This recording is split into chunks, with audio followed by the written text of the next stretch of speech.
Before we begin, let me know in the comments where you're watching from and what time it is there. Are you settling in for the evening, starting your day, taking a break in the afternoon? I'm curious to know when and where this story finds you.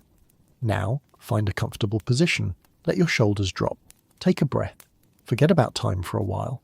We're going on a journey that spans 9 centuries, and there's no need to rush through it. This is a story about warrior monks who became bankers, about faith and fortune, about secrets and scandal. The Knights Templar existed for less than 200 years, but their influence echoes through 900 years of history and mythology. Some of what you think you know about them is true. Much of it is legend built on speculation. Tonight we'll separate the facts from the fiction, or at least try to understand where the line between them blurs. The Templars weren't the first military religious order, and they weren't the last, but they became the most famous, the most wealthy, and ultimately the most controversial. Their story begins in Jerusalem in 1119 and ends in flames across Europe in the early 1300s. What happened in between those dates involved crusades and banking, popes and kings, genuine faith and calculated politics, real achievements and manufactured scandals. The story is long, sometimes complicated, occasionally ironic and always human. So settle in, relax. Let's begin at the beginning, in the early 12th century, in a city that 3 religions considered holy, in the aftermath of a conquest that changed everything. Jerusalem fell to Christian crusaders in 1099. The First Crusade, launched by Pope Urban II in 1095, had achieved its stated objective of capturing the Holy Land from Muslim control. The Crusaders established several states in the region: the Kingdom of Jerusalem, the County of Edessa, the Principality of Antioch, and the County of Tripoli. These were European-style feudal states transplanted to the eastern Mediterranean, ruled by French, Norman and other European nobles, who now found themselves governing populations that were mostly Muslim, with significant Jewish and Eastern Christian minorities. The Kingdom of Jerusalem was always precarious.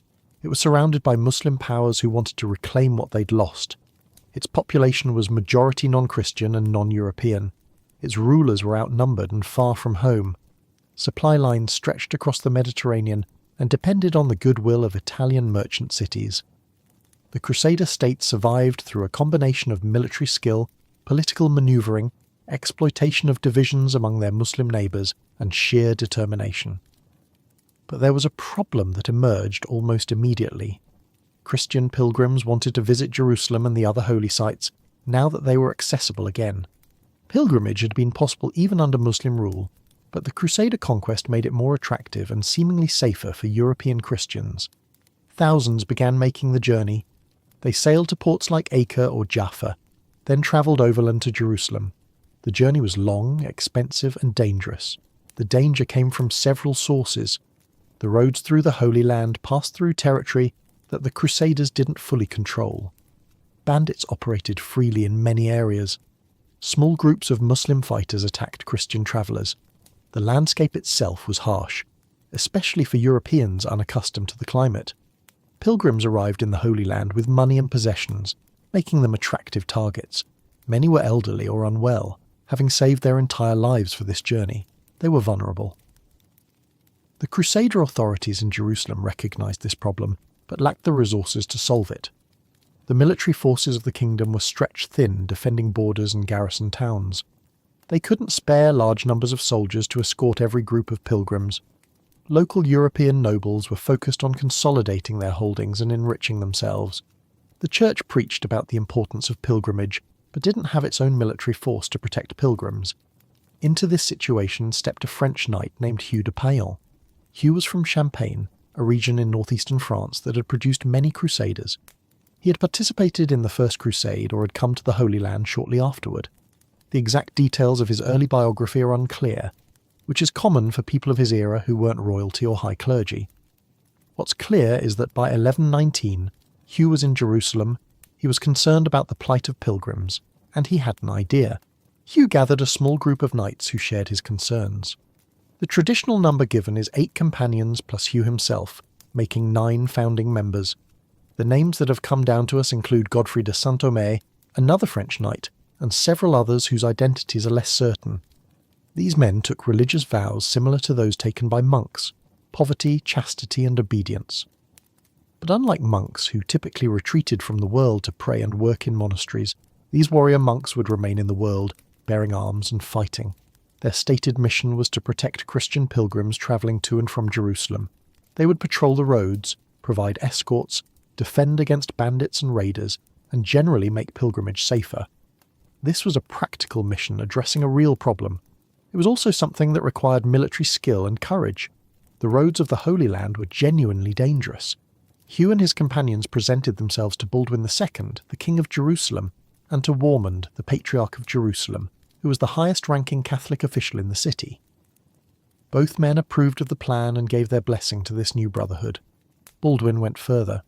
He granted the knights quarters in a building on the Temple Mount, the platform in Jerusalem where the Jewish temple had stood before the Romans destroyed it in 70 CE.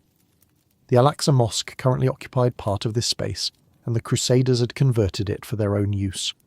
The building where the knights were housed was either part of this mosque or adjacent to it. This location gave the knights their name. They became the poor fellow soldiers of Christ and of the Temple of Solomon. The Temple of Solomon part referred to the ancient Jewish temple that had once stood on this site. Over time, this unwieldy name was shortened. They became the Knights of the Temple, or simply the Templars. The location was prestigious and symbolically important, connecting these new Christian warriors to the biblical history of Jerusalem. For the first few years of their existence, the Templars were a very small organisation. 9 knights, even well-trained ones, couldn't patrol all the roads of the Holy Land or provide meaningful protection to large numbers of pilgrims. They must have recruited additional members fairly quickly, but the growth was probably slow at first. They had no formal rule or constitution, no established funding mechanism, and little public recognition outside Jerusalem. Hugh de Payens understood that his new order needed more than just the approval of local authorities. It needed broader support from the church and from European nobility. It needed recruits, funding, and legitimacy. So, around 1127 or 1128, Hugh travelled back to Europe, specifically to France, to seek this support. He brought letters from Baldwin II and from the Patriarch, endorsing the Templars and their mission. These letters opened doors. Hugh's timing was fortunate. The concept of religious military orders was new, but was finding receptive audiences in Europe. The idea that one could serve God through military action, that warfare could be a form of spiritual discipline rather than simply a worldly activity, was gaining traction. The Crusades had already established that fighting for Christian control of the Holy Land was a holy cause. The Templars represented a way to make this permanent rather than occasional, to create a standing military force dedicated to this purpose. Hugh travelled through France, meeting with nobles and churchmen. He visited Pope Honorius II. He attended the Council of Troyes in January 1129, a church council held in Champagne. At this council, the Templars were formally recognised by the church. More importantly, they were given a rule, a set of regulations governing their behaviour and organisation. The creation of this rule was heavily influenced by Bernard of Clairvaux, one of the most prominent churchmen of the age. Bernard was a Cistercian monk, an abbot, and a theologian whose opinions carried enormous weight. He was known for his strict interpretation of monastic ideals and his powerful personality. Bernard wrote a document called In Praise of the New Knighthood that provided theological justification for the Templars. He argued that these warrior monks served a higher purpose than ordinary knights, that their violence in defence of Christianity was not sinful but holy, that they combined the contemplative life of the monk with the active life of the warrior in a way that surpassed either alone. This was important because Christian theology had always been ambivalent about violence. The commandment against killing was central to Christian teaching. Church authorities had developed concepts of just war to explain when violence might be morally acceptable, but warfare remained problematic. Knights, the warrior class of medieval Europe, were essential to social order, but were also sources of violence, instability, and sin. They fought in feuds, attacked the weak, and generally behaved in ways that troubled the church. The Templars offered a solution to this tension. Here were warriors who channeled their martial skills toward a holy purpose, who submitted to monastic discipline, who took vows of poverty and chastity that should prevent them from being motivated by greed or worldly ambition. They were monks who fought and knights who prayed. Bernard's endorsement gave this innovation powerful theological backing. The Rule of the Templars, developed at the Council of Troyes, outlined how members should live. It required attendance at religious services, specified what clothing they could wear, detailed their diet, established ranks within the organisation, and set out disciplinary procedures. The rule was modelled partially on the Rule of St. Benedict, which governed traditional monasticism, but adapted for men who would be fighting rather than spending their days in prayer and manual labour. Knights who joined the Templars took vows that were meant to be permanent. They surrendered their personal property to the order and accepted that they would live and die as Templars. This was similar to joining any monastic order, but the context was different. These men would face combat. Many would die violent deaths. The combination of monastic vows and military service created a unique institution. With the Church's formal approval and Bernard of Clairvaux's endorsement, recruitment accelerated. Noble families across Europe sent younger sons to join the Templars. These were typically men who wouldn't inherit their family estates because of primogeniture, the practice of the eldest son inheriting everything. For these younger sons, joining a prestigious religious military order offered purpose, honour, and a way to serve God while still exercising the martial skills they'd been trained for. Donations also increased. Families gave land, money, and goods to the Templars. Some of these donations were made by people joining the order, surrendering their property as required by their vows. Others came from people who wanted to support the Templars' mission without joining themselves. The Church encouraged these donations, granting spiritual benefits to donors. Within a few decades of their founding, the Templars had accumulated substantial property across Europe. This property formed the economic foundation of the order. The Templars didn't keep all their members in the Holy Land. They established a network of houses, farms, and estates across Europe, primarily in France but also in England, Spain, Portugal, Italy, and elsewhere. These European properties generated income through agriculture, rents, and various economic activities. The wealth flowed to the central organisation, which could then use it to fund operations in the Holy Land. The organisational structure that developed was sophisticated. At the top was the Grand Master, elected by a chapter of senior Templars. The Grand Master was typically based in the Holy Land, first in Jerusalem and later, after Jerusalem fell back to Muslim control, in other Crusader strongholds. Below the Grand Master were various officers, the Seneschal, who was second in command, the Marshal, who commanded Templar forces in battle, the commanders of various regions, and numerous other positions handling logistics, finances, and administration. The Templars established a hierarchy among members. At the top were the Knight brothers, who came from noble families and were the only ones allowed to wear the full white mantle with the red cross that became the Templars' symbol. Below them were the Sergeant brothers, who came from non-noble backgrounds and wore brown or black mantles. Sergeants could fight, but they could also serve in support roles. There were also Chaplain brothers, who were ordained priests responsible for the spiritual life of the order. Finally, there were lay members and associates who helped the Templars without taking full vows. This structure allowed the Templars to function as both a religious order and a military organisation. The Knight brothers formed an elite fighting force. The Sergeant brothers provided support and additional manpower. The chaplains ensured that members fulfilled their religious obligations. The lay associates and staff handled the extensive logistical and economic operations that supported everything else. Back in the Holy Land, the Templars quickly proved their military value. They participated in virtually every major military campaign of the Crusader states. They garrisoned castles, patrolled borders, and fought in battles. Their members were bound by their vows to never retreat unless outnumbered more than 3-1, and even then only with permission from their commander. This made them exceptionally committed fighters. The Templars' reputation for courage and skill in battle grew rapidly. Muslim chroniclers noted their ferocity and discipline. Christian sources praised their effectiveness. Kings and nobles competing in the Crusader states sought Templar support for their military ventures. The Templars became essential to the Crusader states' defence, but military operations were expensive. Horses, armour, weapons, supplies, fortifications, and the sheer cost of maintaining a standing army in a foreign land required constant funding. The Templars' European properties helped, but they needed more.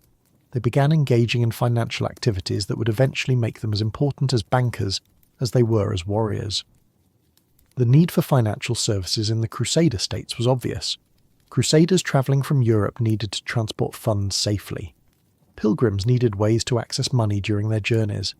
The Crusader nobility needed loans to fund military campaigns. Traditional moneylenders existed, but they were often unreliable and charged exorbitant interest rates. The Church prohibited usury, the charging of interest on loans, which complicated lending. The Templars developed innovative solutions. They created a system that functioned like modern banking. A person in Europe could deposit funds at a Templar house and receive a document, essentially a receipt encoded to prevent forgery. That person could then travel to the Holy Land and present the document at a Templar house there, where they would receive funds.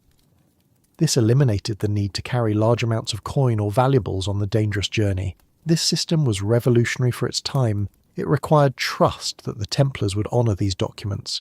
It required a sophisticated administrative system to track deposits and withdrawals across hundreds of miles. It required secure communication between Templar houses. The Templars developed all of this. Their religious vows made them more trustworthy than secular bankers. Their extensive network made the system practical. The Templars also made loans. They loaned money to kings, nobles, and merchants. Technically, they didn't charge interest, as that would violate church law. Instead, they used various mechanisms that functioned like interest without technically being interest. They might charge fees for the service of lending. They might receive gifts that were understood as payment. They might structure loans as business partnerships, where they shared in profits. The distinctions were sometimes more theological than practical, but they allowed the Templars to operate as lenders while remaining within church rules. By the mid-12th century, the Templars had become a major financial institution. Kings borrowed from them. The Templars managed royal treasuries. They facilitated international trade. They accumulated and managed vast wealth. This financial power supplemented their military importance and made them increasingly influential in both the Holy Land and Europe. The wealth also generated complications. The Templars had taken vows of personal poverty. Individual members owned nothing. But the order collectively owned a great deal. This created a paradox. The Templars lived simply as individuals, following their monastic rule, eating basic food, wearing plain clothing, sleeping in barracks. Yet they controlled castles, estates, treasuries, and financial networks that rivaled those of kings. This paradox would eventually contribute to their downfall, but in the 12th and early 13th centuries it seemed manageable. The Templars were genuinely dedicated to their mission. The wealth they accumulated wasn't for personal enrichment, but for supporting operations in the Holy Land.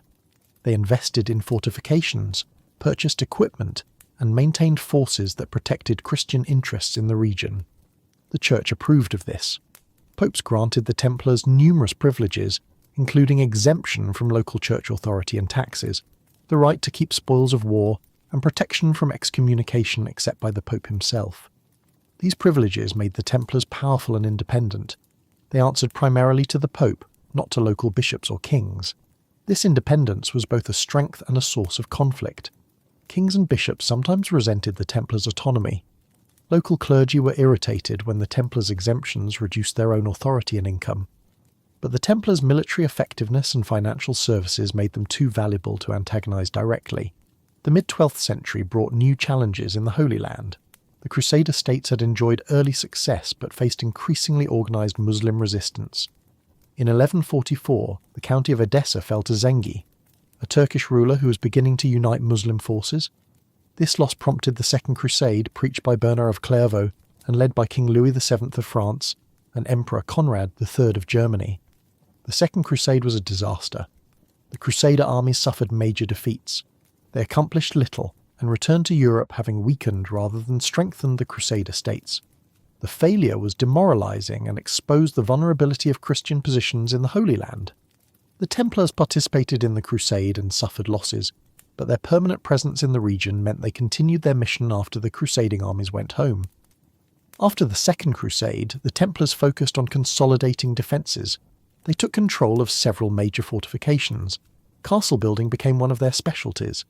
The castles built or improved by the Templars were impressive fortifications designed to withstand sieges and project power over surrounding territories. These weren't merely military installations, they were administrative centres, economic hubs, and symbols of Crusader determination to hold the Holy Land. One of the most impressive Templar castles was in the city of Acre, which became increasingly important as a Crusader port and stronghold. The Templars established a major compound there, with fortifications, warehouses, a church and administrative buildings. From Acre, they coordinated much of their operations in the region. The city's strategic location on the Mediterranean coast made it essential for receiving supplies and reinforcements from Europe. The Templars also fortified positions inland. They held castles that controlled key routes and regions. These fortifications were expensive to build and maintain, requiring skilled masons, regular garrisons, supplies of food and water, and constant vigilance. The Templars' resources made these investments possible. Their discipline made them effective garrison forces. Life in a Templar castle in the Holy Land was regimented. Members followed their rules strictly. They attended religious services multiple times daily. They trained regularly with weapons. They maintained equipment. They stood watch. When not in combat, their lives were marked by routine and discipline. This wasn't the chivalrous romantic vision of knighthood popular in European literature. This was professional soldiering combined with monastic austerity. The climate was challenging for Europeans. The heat of summer was intense. The landscape was harsh. Disease was common. Water was sometimes scarce. The Templars adapted, but the conditions took a toll. Many members died not in battle but from illness or environmental exposure. Yet recruits continued to arrive from Europe, motivated by faith, adventure, or family tradition. The relationship between the Templars and their Muslim opponents was complex. On the battlefield, they fought without mercy. The Templars' reputation as fierce fighters was well earned.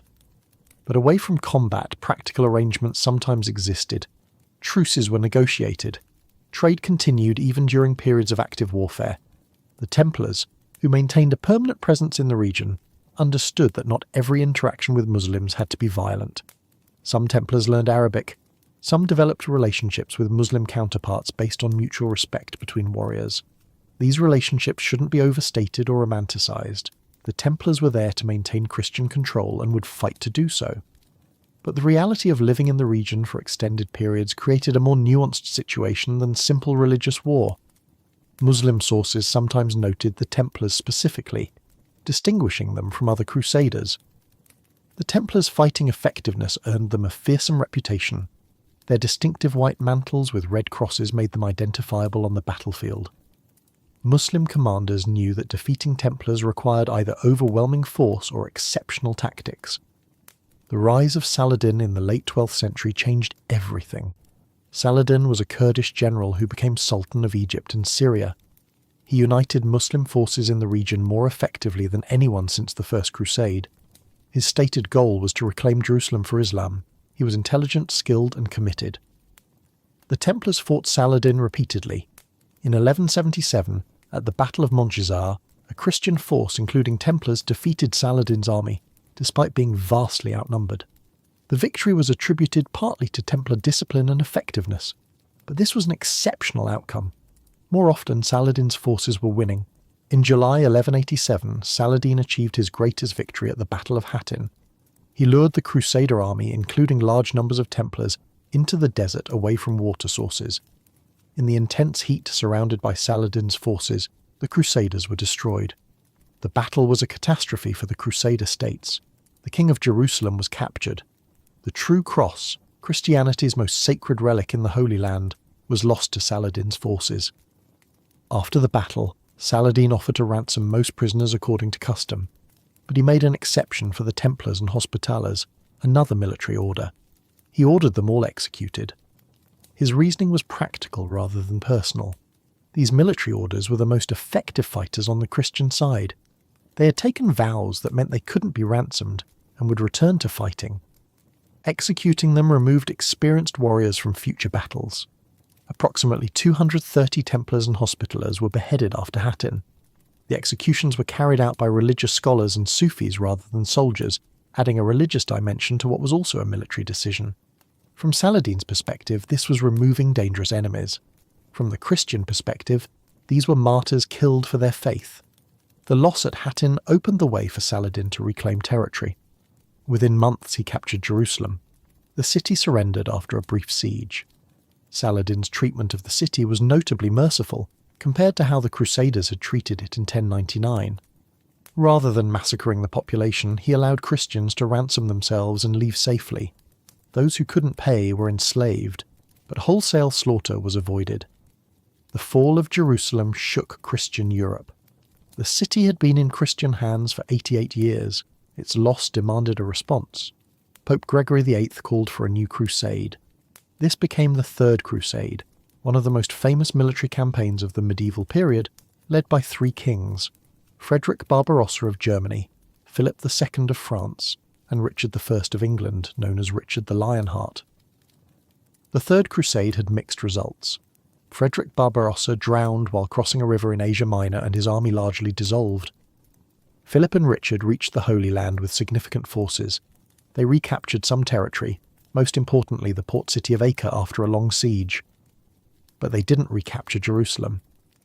After 3 years of campaigning, Richard negotiated a treaty with Saladin that left Jerusalem in Muslim hands but guaranteed Christian pilgrims access to holy sites. The Templars participated extensively in the Third Crusade. They were involved in the siege of Acre and in numerous battles and skirmishes.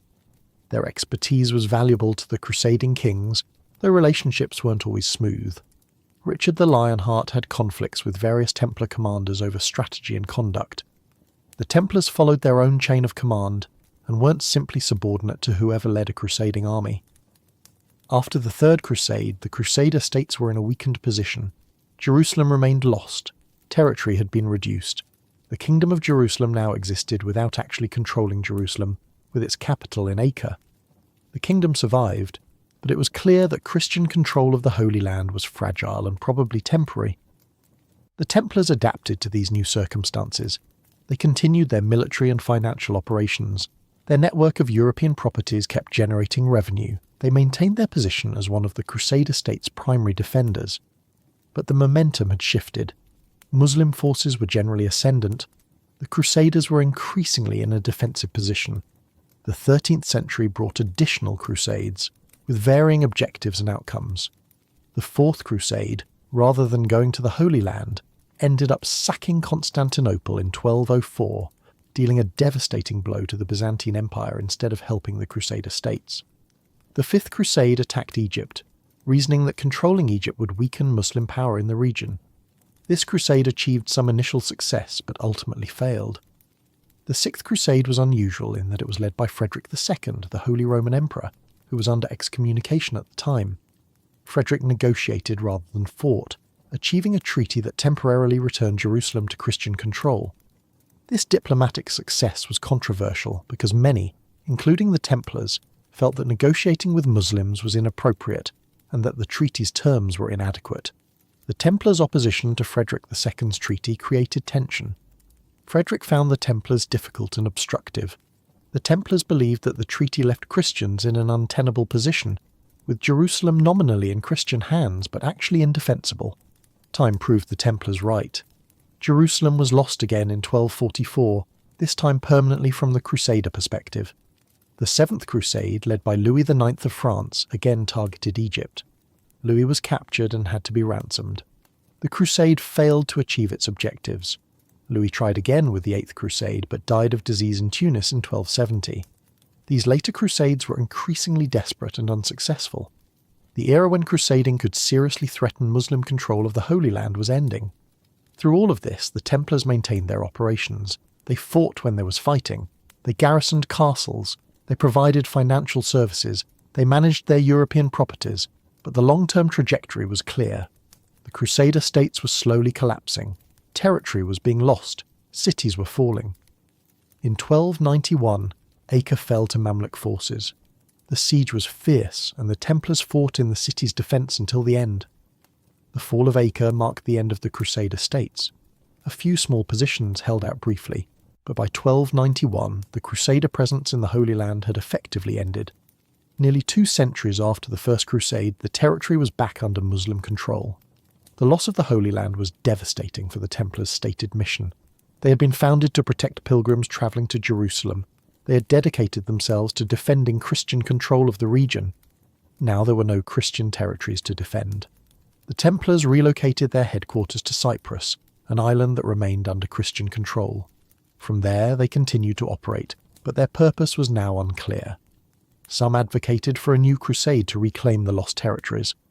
The Templars supported this idea and prepared for it. But European enthusiasm for crusading had waned. The failures had been too numerous, the costs too high, the outcomes too disappointing. Kings and nobles were dealing with problems closer to home and weren't willing to commit resources to another distant campaign. Meanwhile, the Templars' other role as international bankers continued. They still managed finances for kings and nobles. They still facilitated trade and international transactions. Their network of properties across Europe still generated substantial income.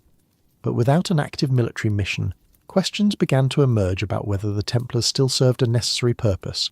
This was the context in which Philip IV, King of France, moved against the Templars.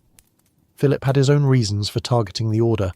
He was deeply in debt, partly to the Templars themselves. He had clashed with the papacy over taxation of the church and royal authority.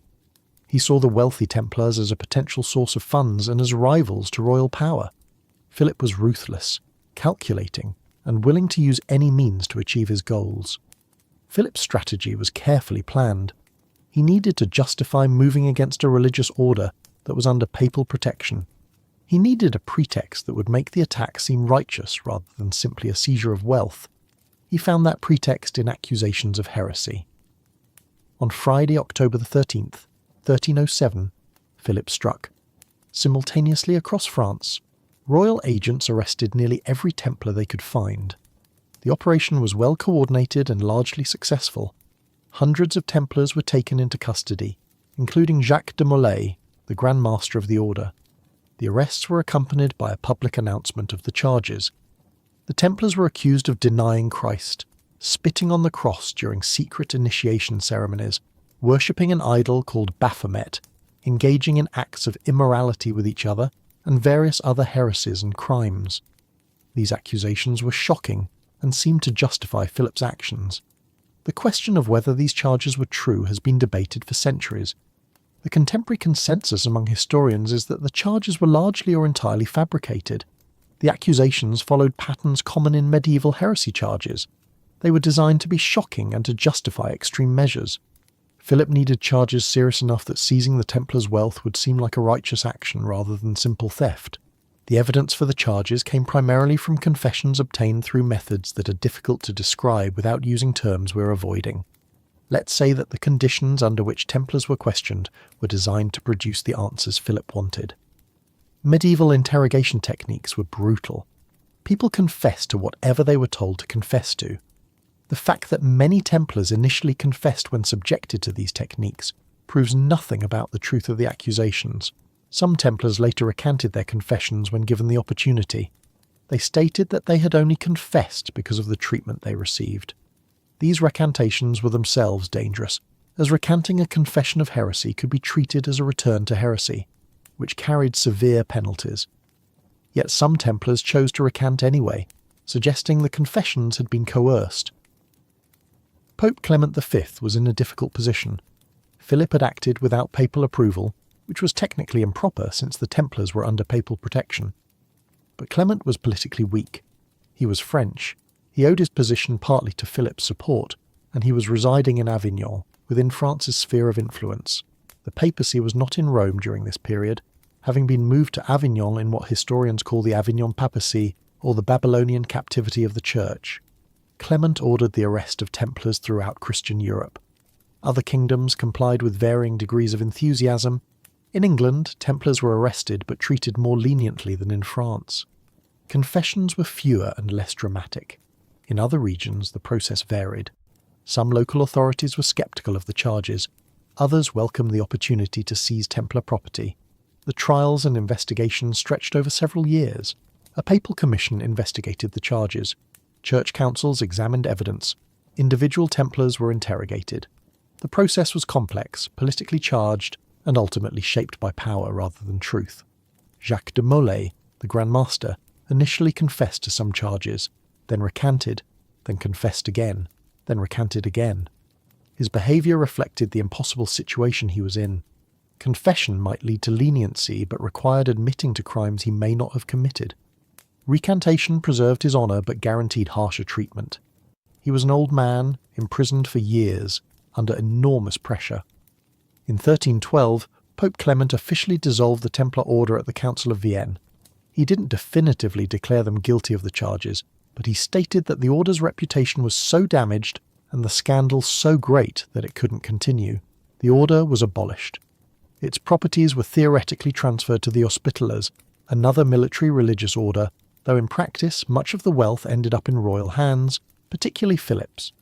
The dissolution of the order didn't end the proceedings against individual Templars. In March 1314, Jacques de Molay and Geoffrey de Charnay, another senior Templar, were brought out for a public ceremony in Paris. They were expected to confess publicly to the charges. Instead, both men loudly proclaimed their innocence and the innocence of the Templar order. They declared that they had only confessed under duress and that the accusations were false. This public recantation was defiant and unexpected. Philip's response was swift. That same day, both men were burned at the stake. The execution happened on a small island in the Seine River in Paris.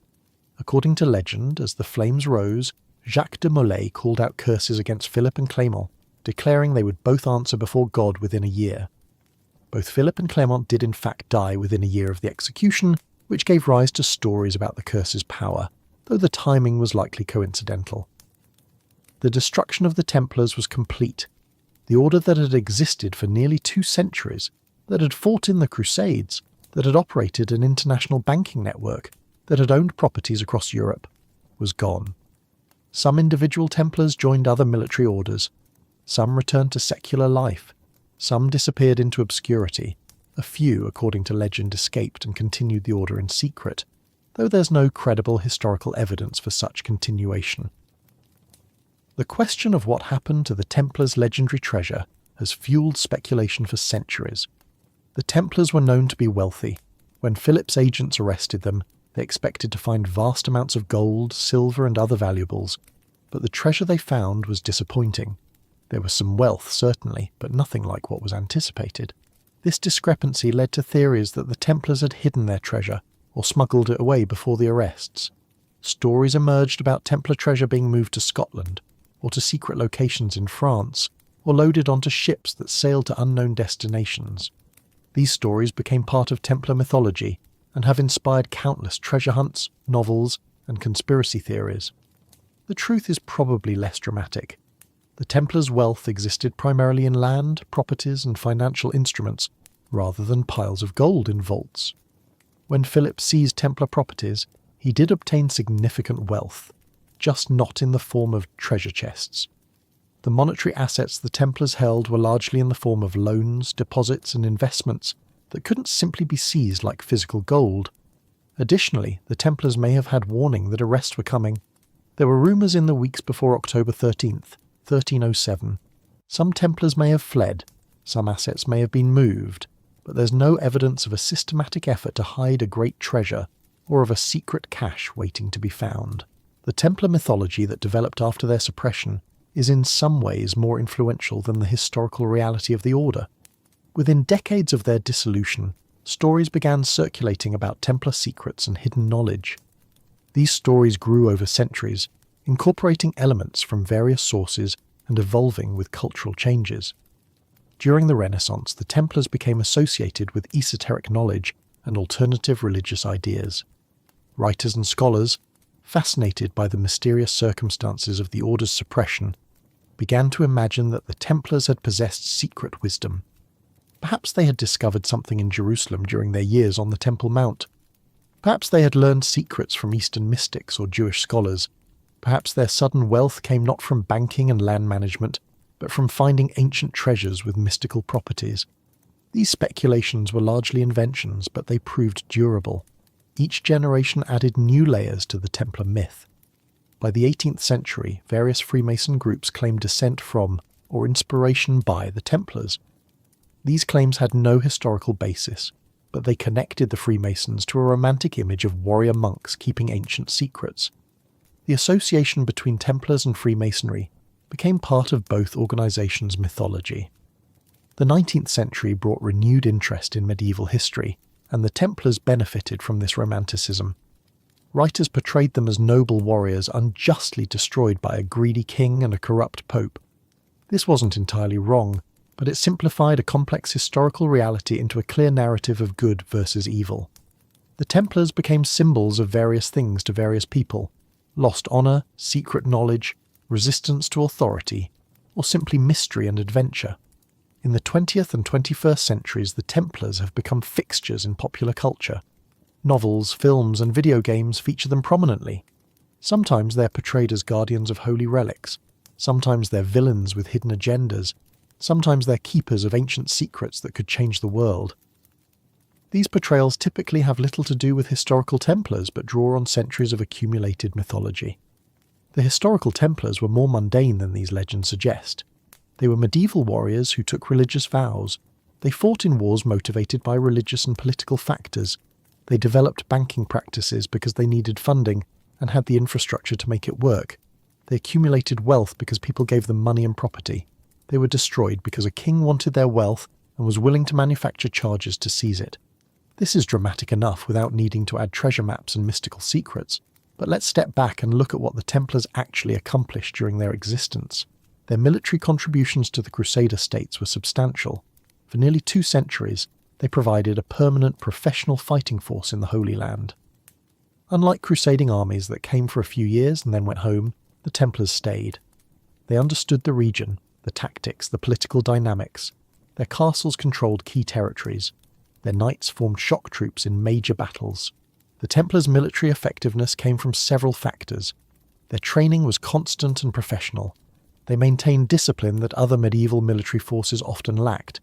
Their vows meant they couldn't retreat without permission, which gave them a reputation for steadfastness. They had institutional memory, with experienced members training newer ones and knowledge passing down through generations. They could coordinate operations across wide areas because of their organizational structure.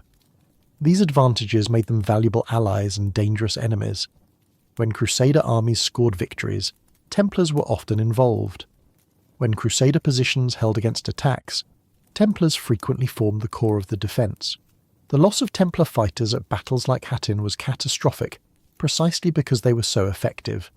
Each Templar knight represented years of training, experience, and dedication that couldn't be easily replaced. The Templars' financial innovations were equally important, perhaps more so in the long term. The banking system they developed served needs beyond just the Crusader states. European merchants used Templar financial services. Pilgrims relied on their system for safe money transfer. Kings borrowed from Templar treasuries. The techniques they pioneered influenced the development of banking in Europe. Consider what the Templars created. They had a network of properties across Europe and in the Holy Land. They developed secure ways to communicate between these properties. They created documents that represented value and could be transferred between locations. They accepted deposits and made loans. They managed complex accounts for multiple clients. They dealt with different currencies and exchange rates. All of this required accounting systems, trained staff, secure facilities, and trust. The trust component was crucial. Why would someone deposit money with the Templars in France, confident they could withdraw it in Jerusalem? Because the Templars had a reputation for honouring their commitments. Their religious vows included honesty and integrity. They were organised enough to track transactions accurately.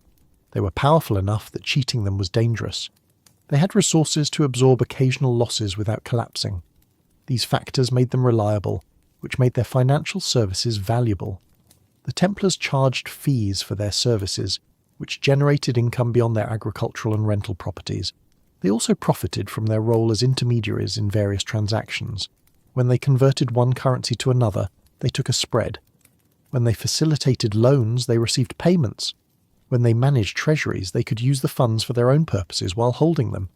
These activities weren't corrupt. They were normal banking practices, but they made the Templars wealthy. The irony, of course, was that individual Templars lived simply while their order was rich. A Templar knight owned nothing personally. He slept in a barracks, ate communal meals, wore plain clothing beneath his mantle, and had no access to the wealth his order controlled. The Grand Master lived more comfortably than ordinary members, but still within bounds set by the rule. The wealth was institutional rather than personal. This separation between personal and institutional wealth was significant. It meant that Templars couldn't be bribed easily, at least not with personal enrichment. An individual Templar couldn't take money and buy himself luxuries because he wasn't allowed to have luxuries. The system was designed to prevent corruption by removing the usual incentives. Whether it actually succeeded is harder to determine.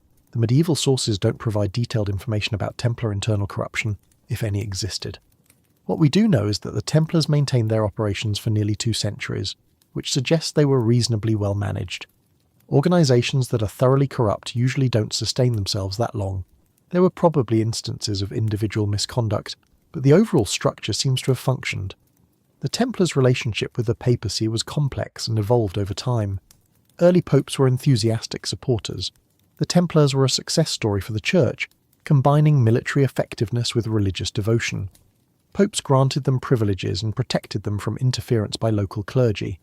The Templars in turn were loyal to the papacy and served papal interests in various conflicts. But this close relationship created tensions. Local bishops resented the Templars' exemptions from their authority. When the Templars built churches on their properties and held services there, they competed with parish churches for worshippers and donations. The Templars' churches were exempt from interdict, a papal punishment that forbade church services in a region. This meant that when a local area was under interdict, people could still attend services at Templar churches, which undermined the interdict's effectiveness. Kings also had complicated relationships with the Templars. The Templars were useful as bankers and military forces, but their independence was sometimes problematic. They answered to the Pope, not to kings. They controlled significant wealth and military resources. They could potentially influence politics in ways that monarchs found threatening. Most kings before Philip IV managed these tensions through negotiation and mutual benefit.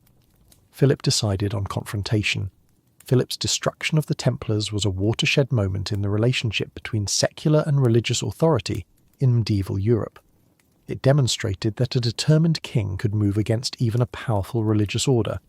It showed that papal protection had limits when confronted by royal power. It established precedents that would influence church-state relations for centuries.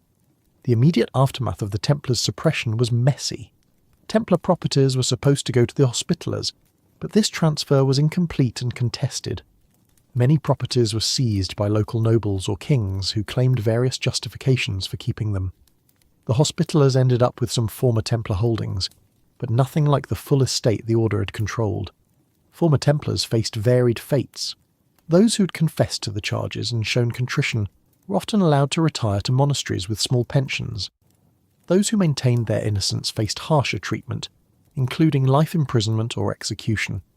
The elderly and infirm were sometimes released simply because imprisoning them was more trouble than it was worth. Some former Templars simply disappeared from the historical record, their ultimate fate unknown. In regions outside France, the treatment of Templars was generally less severe. English Templars were imprisoned but mostly survived. Spanish and Portuguese Templars largely transitioned to other military orders. In Portugal, a new order called the Order of Christ was established, which absorbed former Templars and their properties. This order continued to exist for centuries and became important in Portuguese exploration and colonization. The Order of Christ's existence raises interesting questions about continuity. If Portuguese Templars became members of the Order of Christ and brought their traditions and practices with them, did the Templar Order really end? Or did it continue in modified form? Historians generally treat them as separate organizations, but the connection is real. The Order of Christ used a modified version of Templar symbols and followed similar rules.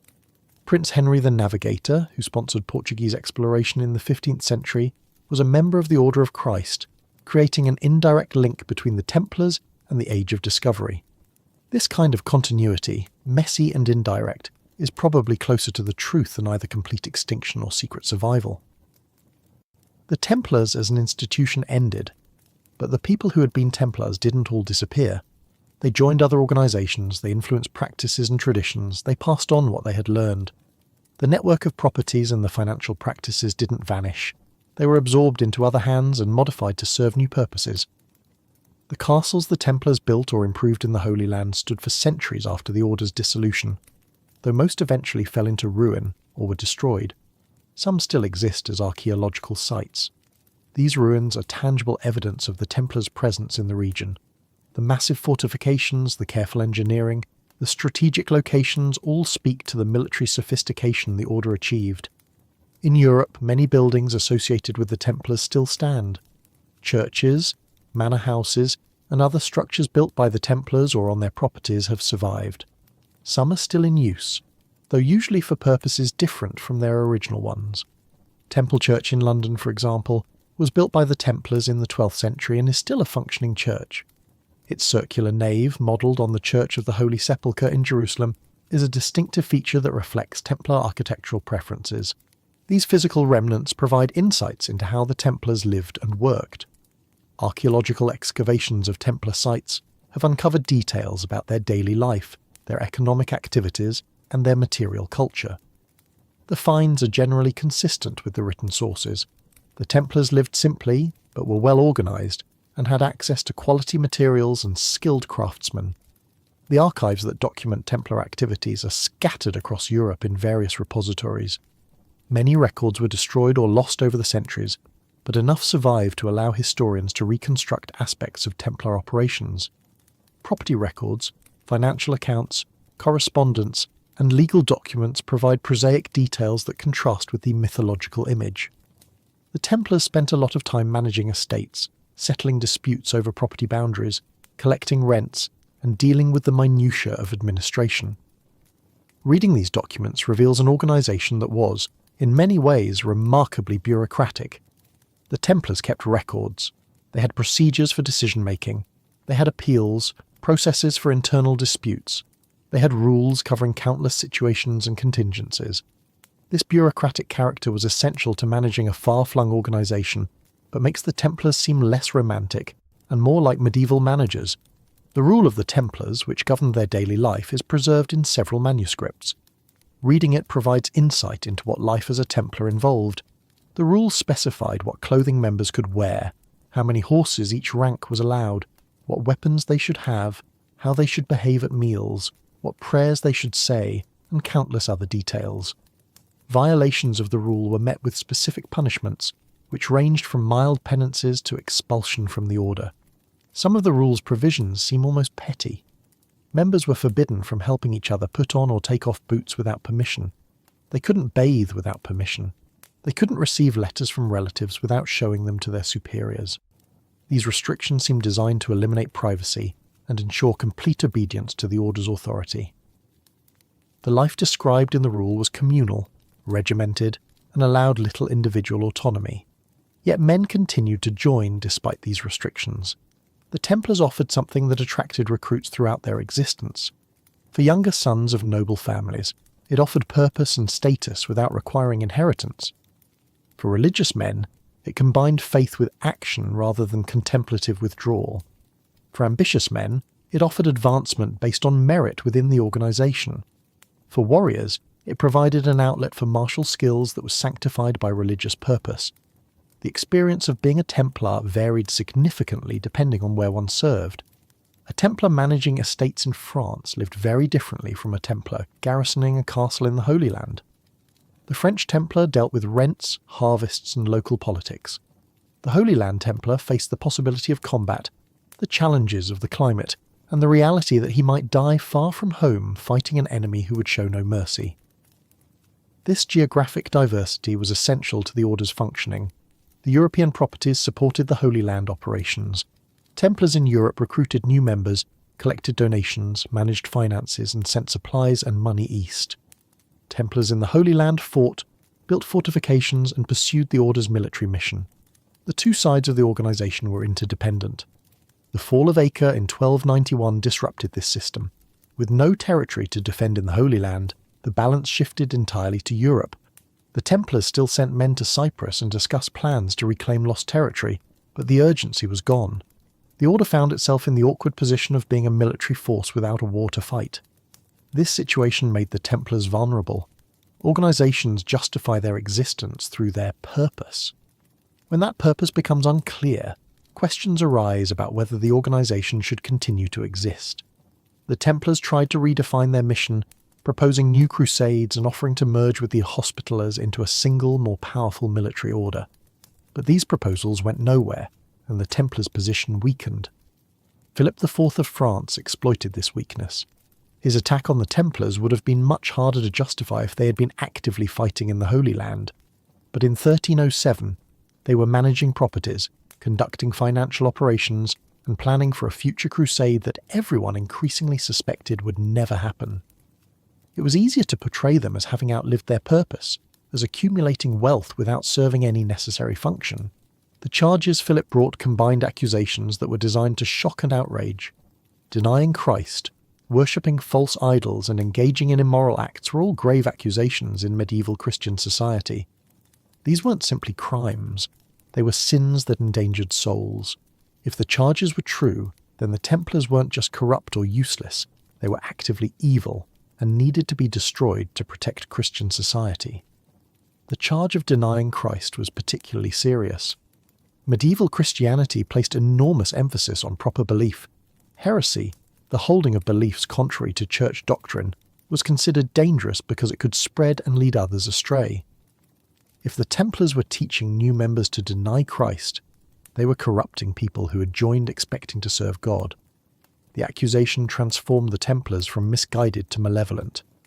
The idol Baphomet, which the Templars were accused of worshipping, has generated centuries of speculation. No clear description of what Baphomet was supposed to be emerged from the trials. Different testimonies described different things. Some said it was a head, others a statue, others something else. The name itself is obscure and has been variously interpreted as a corruption of Muhammad, as an acronym, or as a meaningless word invented for the accusations. Modern scholars generally believe Baphomet was entirely fictional, a detail added to the charges to make them more shocking. The medieval accusers knew that idol worship was one of the gravest sins. Claiming the Templars worshipped an idol placed them outside Christianity entirely.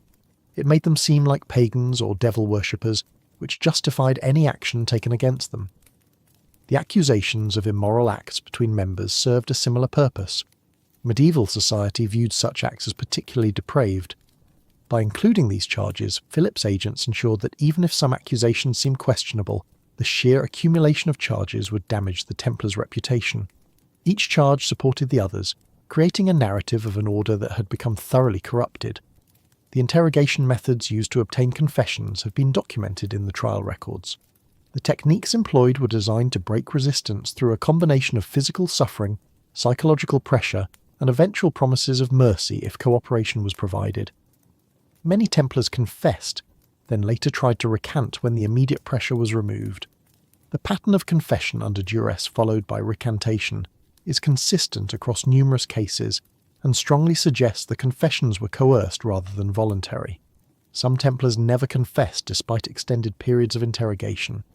These men either had extraordinary fortitude or were subjected to less severe treatment. The variability in how Templars were treated created different outcomes. In France, where Philip had direct control and was determined to get the results he wanted, confessions were numerous. In England, where King Edward II was less aggressive and the interrogators were more restrained, fewer Templars confessed. This geographic variation in confession rates is significant. If the charges had been true, we would expect Templars everywhere to have been practicing the same heretical rituals. The fact that French Templars confessed, while English Templars generally didn't, suggest that the difference was in the treatment rather than in actual practices. It indicates that confessions were being manufactured through the interrogation process. The papal commission that investigated the Templars heard testimony from hundreds of witnesses. Most of this testimony supported the charges, but much of it was clearly coerced or came from witnesses with reasons to harm the Templars. Some witnesses were former members who had been expelled from the order and held grudges. Others were people who repeated rumours without first-hand knowledge. The quality of evidence was generally poor, but the accumulation of accusations created an impression of guilt. A smaller number of witnesses testified in defence of the Templars, stating that the order was orthodox in its beliefs and that the accusations were false. These defenders included some Templars who maintained their innocence despite pressure, as well as a few outsiders who spoke favourably of the order. Their testimony was recorded but seems to have carried little weight with the investigators. The political dimensions of the trial made a fair outcome nearly impossible. Pope Clement V was trying to manage a situation where a king had already arrested and was prosecuting members of an order under papal protection. Clement needed to maintain some papal authority while not provoking an open break with France. His solution was to allow the trials to proceed while trying to moderate the outcomes and preserve some appearance of church control over the process.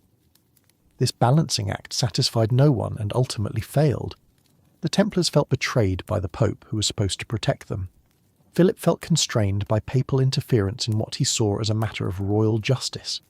The church's reputation suffered because it appeared either complicit in a persecution or too weak to prevent one. The entire affair damaged the credibility of everyone involved. The Council of Vienne, where the Templars were officially dissolved, was itself a complicated proceeding. Many bishops at the council were sceptical of the charges against the Templars. Some argued that the order should be allowed to defend itself more robustly, but Clement, under pressure from Philip and from the political realities of the situation, declared the order dissolved. He used an administrative decision rather than a judicial condemnation, which technically preserved some ambiguity about the Templars' guilt, but resulted in the same outcome. The order was ended. The transfer of Templar properties to the Hospitallers was supposed to ensure that the assets would continue to serve a religious military purpose. In practice, much of the property was diverted. Philip claimed expenses for the cost of arresting and trying the Templars, which conveniently absorbed substantial Templar wealth. Other nobles and institutions found reasons to claim various properties. The Hospitallers eventually received some assets, but far less than the full Templar estate. This seizure of property was probably Philip's main objective from the start. He was desperate for money. His wars with England and Flanders had been expensive. He had debased the currency and levied various taxes, but he still needed funds. The Templars' wealth was enormous and seemed ripe for taking. The heresy charges provided a justification that made the seizure seem like righteous punishment rather than simple theft. The irony is that Philip probably gained less from destroying the Templars than he hoped. The property he seized helped his financial situation, but it didn't solve his fundamental problems. He died in 1314, less than a year after Jacques de Molay's execution, with France still facing fiscal difficulties. His attacks on various groups to seize their wealth, including not just the Templars but also Italian bankers and Jews, destabilized the economy without producing lasting solutions. The Hospitallers, who theoretically inherited the Templars' mission, continued to operate for centuries. They evolved through several incarnations, eventually becoming the Knights of Malta, which still exists today as a sovereign entity recognized by many nations. The Hospitallers never achieved quite the same fame or notoriety as the Templars, perhaps because they weren't destroyed in such dramatic fashion. They continued their work, adapted to changing circumstances, and survived into the modern era. Comparing the two orders is instructive. The Hospitallers were founded before the Templars, originally as a hospital in Jerusalem to care for sick pilgrims. They adopted a military role later, becoming similar to the Templars in their combination of religious vows and martial activities. The two orders were often compared and sometimes competed for donations and prestige. They fought alongside each other in numerous battles and shared similar experiences in the Crusader states. Yet the Hospitallers survived where the Templars fell. Part of this was timing. The Hospitallers weren't targeted by Philip IV. Part was different political connections. The Hospitallers had different patrons and enemies. Part may have been luck. The Hospitallers weren't more or less deserving of survival than the Templars, but they happened to avoid the perfect storm of circumstances that destroyed their counterparts. The Templars' destruction sent shockwaves through medieval society that extended beyond the immediate participants. Other religious orders worried that they might be targeted next. If the Templars, who had papal protection and had served the Church faithfully for nearly 2 centuries, could be destroyed, no institution was truly safe. This realization affected the relationship between religious institutions and secular powers for generations. Kings saw Philip's success and drew conclusions. A determined monarch could move against wealthy institutions and seize their assets if he was willing to endure papal disapproval and could manufacture sufficient justification. This lesson would be applied repeatedly in coming centuries. The English Reformation under Henry VIII, where monasteries were dissolved and their wealth seized, followed a similar pattern, though with different justifications. The papacy's weakness during the Templar affair damaged its prestige. The Avignon papacy, where popes resided in France under strong French influence, was already controversial. The handling of the Templar case made the papacy seem either corrupt or impotent. Either way, respect for papal authority declined. This erosion of papal prestige contributed to later developments, including the Great Schism and eventually the Protestant Reformation. For ordinary people in medieval Europe, the Templars' fall was shocking and confusing. The Templars had been respected figures. They had been presented as holy warriors defending Christianity. The revelation, if people believed it, that they had actually been heretics, and worse was disturbing. It suggested that appearances could be deceiving, that institutions couldn't be trusted, that the world was more corrupt than it seemed. Of course, many people probably didn't believe the charges. Medieval people weren't naive. They understood that powerful individuals made accusations against their enemies. They knew that confessions could be forced. The speed and coordination of Philip's attack suggested careful planning rather than spontaneous response to newly discovered crimes. Skepticism about the charges was probably widespread, though expressing such skepticism openly could be dangerous. The Templar trials and dissolution occurred during a period of broader crisis in medieval Europe. The early 14th century brought numerous challenges. Climate change made agriculture less productive. Famines struck repeatedly. Political conflicts destabilized regions. The Black Death would arrive a few decades later and devastate populations. In this context, the fall of the Templars was one crisis among many, though a particularly dramatic one. The loss of the Holy Land had already caused soul-searching about why God had allowed Christian defeats. Various explanations were proposed. Christians weren't faithful enough, they were too greedy, their sins had brought divine punishment. The Templar scandal fit into these narratives. Perhaps the Crusader states fell because the supposedly holy warriors defending them had become corrupted. Perhaps God withdrew his favour because of Templar sins. These theological explanations help people make sense of events that might otherwise seem random or meaningless. The actual reasons for the Crusader state's collapse were more mundane. They were geographically isolated, demographically outnumbered, and facing increasingly unified opposition. Muslim powers eventually coordinated effectively enough to reclaim territory that the divided and often squabbling Crusaders couldn't hold. Theological explanations were more satisfying than these strategic realities, but they confused cause and effect. The Templars became scapegoats for a larger failure. Rather than acknowledging that the crusading project had fundamental problems, it was easier to blame the Templars for betraying their mission. This scapegoating was unfair but psychologically convenient. It preserved the belief that the Crusades had been righteous and could have succeeded if only the warriors had remained pure. The myth-making around the Templars began almost immediately after their suppression and has continued ever since. Each era has projected its own concerns and fantasies onto the Templars. Medieval writers turned them into cautionary tales about pride and corruption. Renaissance scholars made them keepers of ancient wisdom. Enlightenment thinkers used them to critique church authority. Romantic authors portrayed them as tragic heroes. Modern conspiracy theorists imagine them as all-powerful secret societies. These various images of the Templars tell us more about the times that produced them than about the historical Templars themselves. The Templars have become a kind of blank screen onto which people project their ideas about the medieval period, about religion and power, about secrets and conspiracies, about lost knowledge and hidden truth. The historical Templars were Crusader warriors and medieval bankers. The mythical Templars can be anything anyone wants them to be. This flexibility is part of why the Templars remain culturally relevant 900 years after their founding. They can be heroes or villains, guardians or threat, symbols of faith or warnings about fanaticism. Their dramatic rise and fall provides narrative structure. Their secrecy, whether real or imagined, creates mystery. Their wealth suggests hidden treasures. Their military prowess makes them formidable. Their destruction makes them martyrs or cautionary examples depending on perspective. The historical study of the Templars has advanced significantly in recent decades. Scholars have access to more documents, better analytical tools, and clearer methodological approaches than earlier generations. The consensus among serious historians is that the Templars were guilty of neither the heresies they were charged with, nor the mystical activities later attributed to them.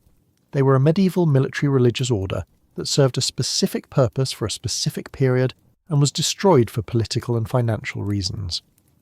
This scholarly consensus hasn't prevented the proliferation of alternative theories and speculative claims.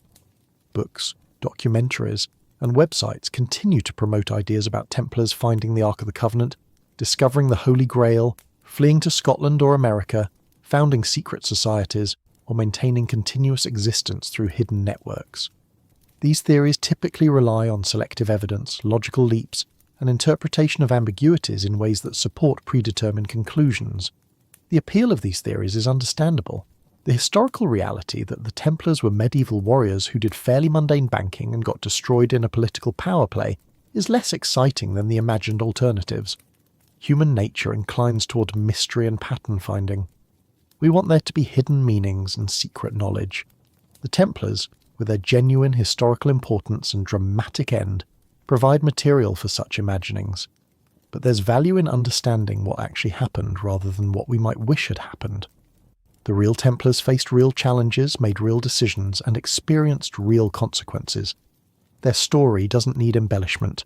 The rise of a military religious order, its involvement in crusades and international banking, and its destruction by a king who manufactured charges to seize wealth, is dramatic enough without adding mystical artifacts or secret wisdom. The Templars' involvement in banking was genuinely innovative. They created financial instruments and practices that influenced the development of European banking. They demonstrated that an organization could operate across long distances, manage complex accounts, and maintain trust through institutional practices rather than just personal relationships. These contributions to financial history are significant, even if they're less exciting than hidden treasures. The Templars' military contributions helped maintain Crusader states for nearly 2 centuries. Without the Templars and similar military orders, the European presence in the Holy Land would have collapsed much sooner. Whether that would have been better or worse depends on one's perspective on the Crusades generally. But the Templars accomplished what they set out to do.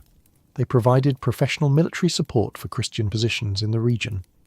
The complexity of evaluating the Crusades and the Templars' role in them reflects broader difficulties in assessing medieval history. Modern values and medieval values were very different. Warfare that seems brutal to us was normal then. Religious intolerance that we find objectionable was standard.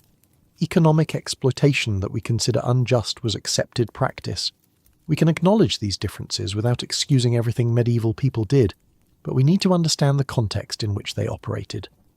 The Templars believed they were serving God by fighting to control the Holy Land. Their faith was genuine, even if we might question their methods or objectives.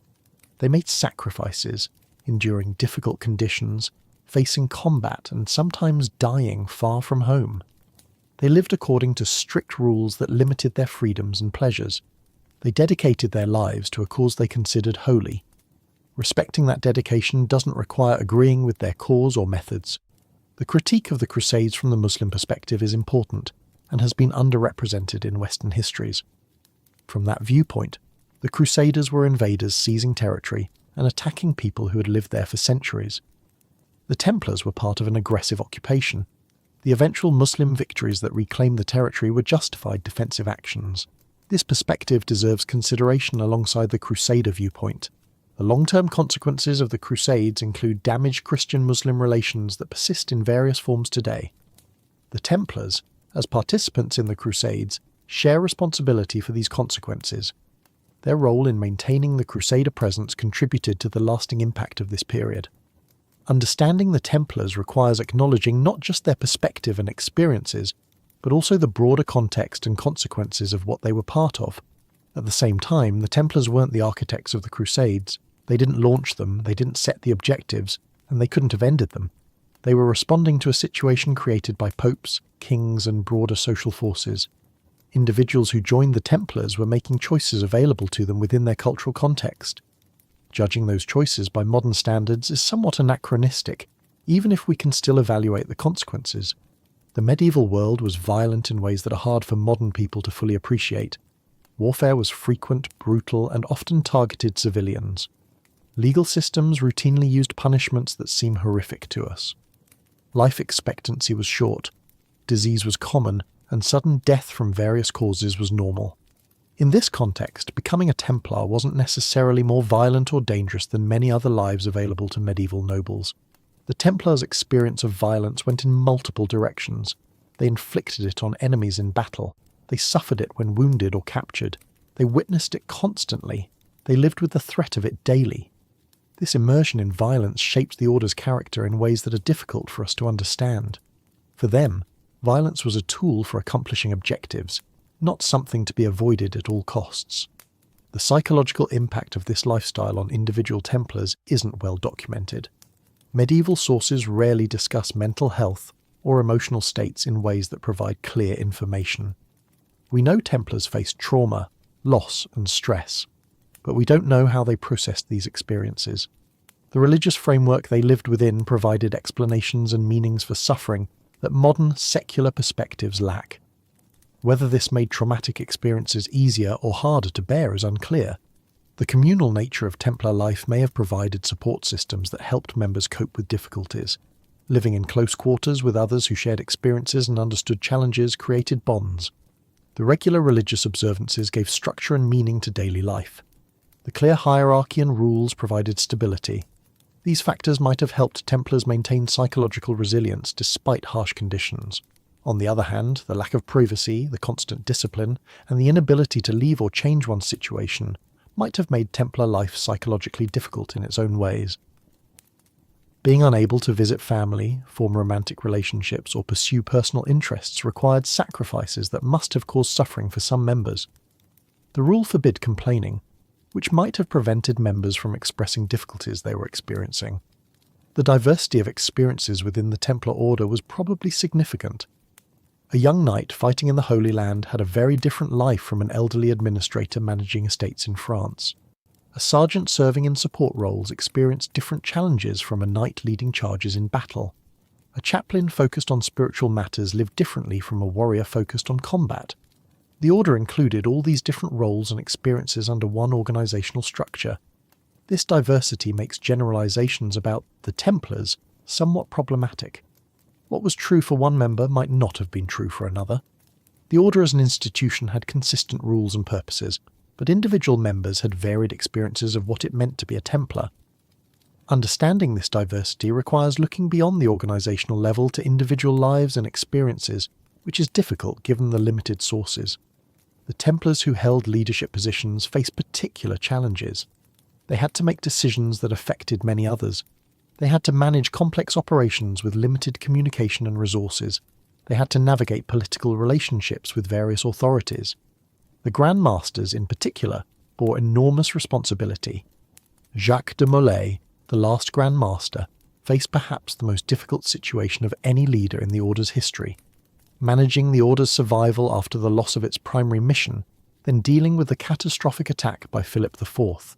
Jacques de Molay's conduct during the trials has been judged both harshly and sympathetically by different historians. His initial confession, followed by recantation, then another confession, and finally a public proclamation of innocence shows either weakness or someone trying to navigate an impossible situation.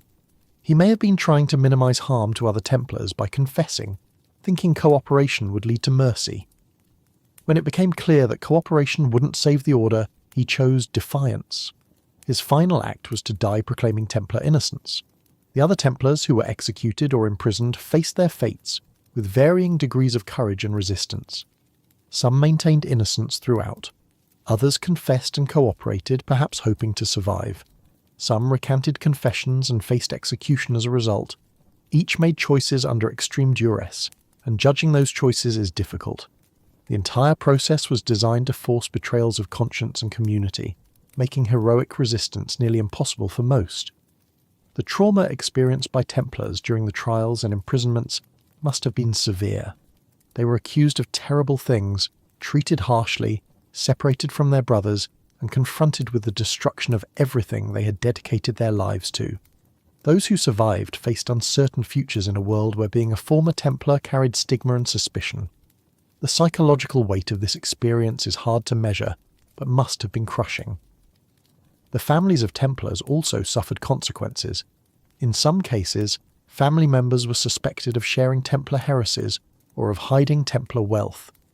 The association with a condemned order brought shame and practical difficulties. Properties that had been donated to the Templars by family members were seized, representing lost wealth and inheritance. The disgrace of having a family member accused of such serious crimes affected social standing. For younger sons who had joined the Templars expecting lifelong careers and purpose, the dissolution was devastating. They had surrendered their prospects of inheritance and secular careers.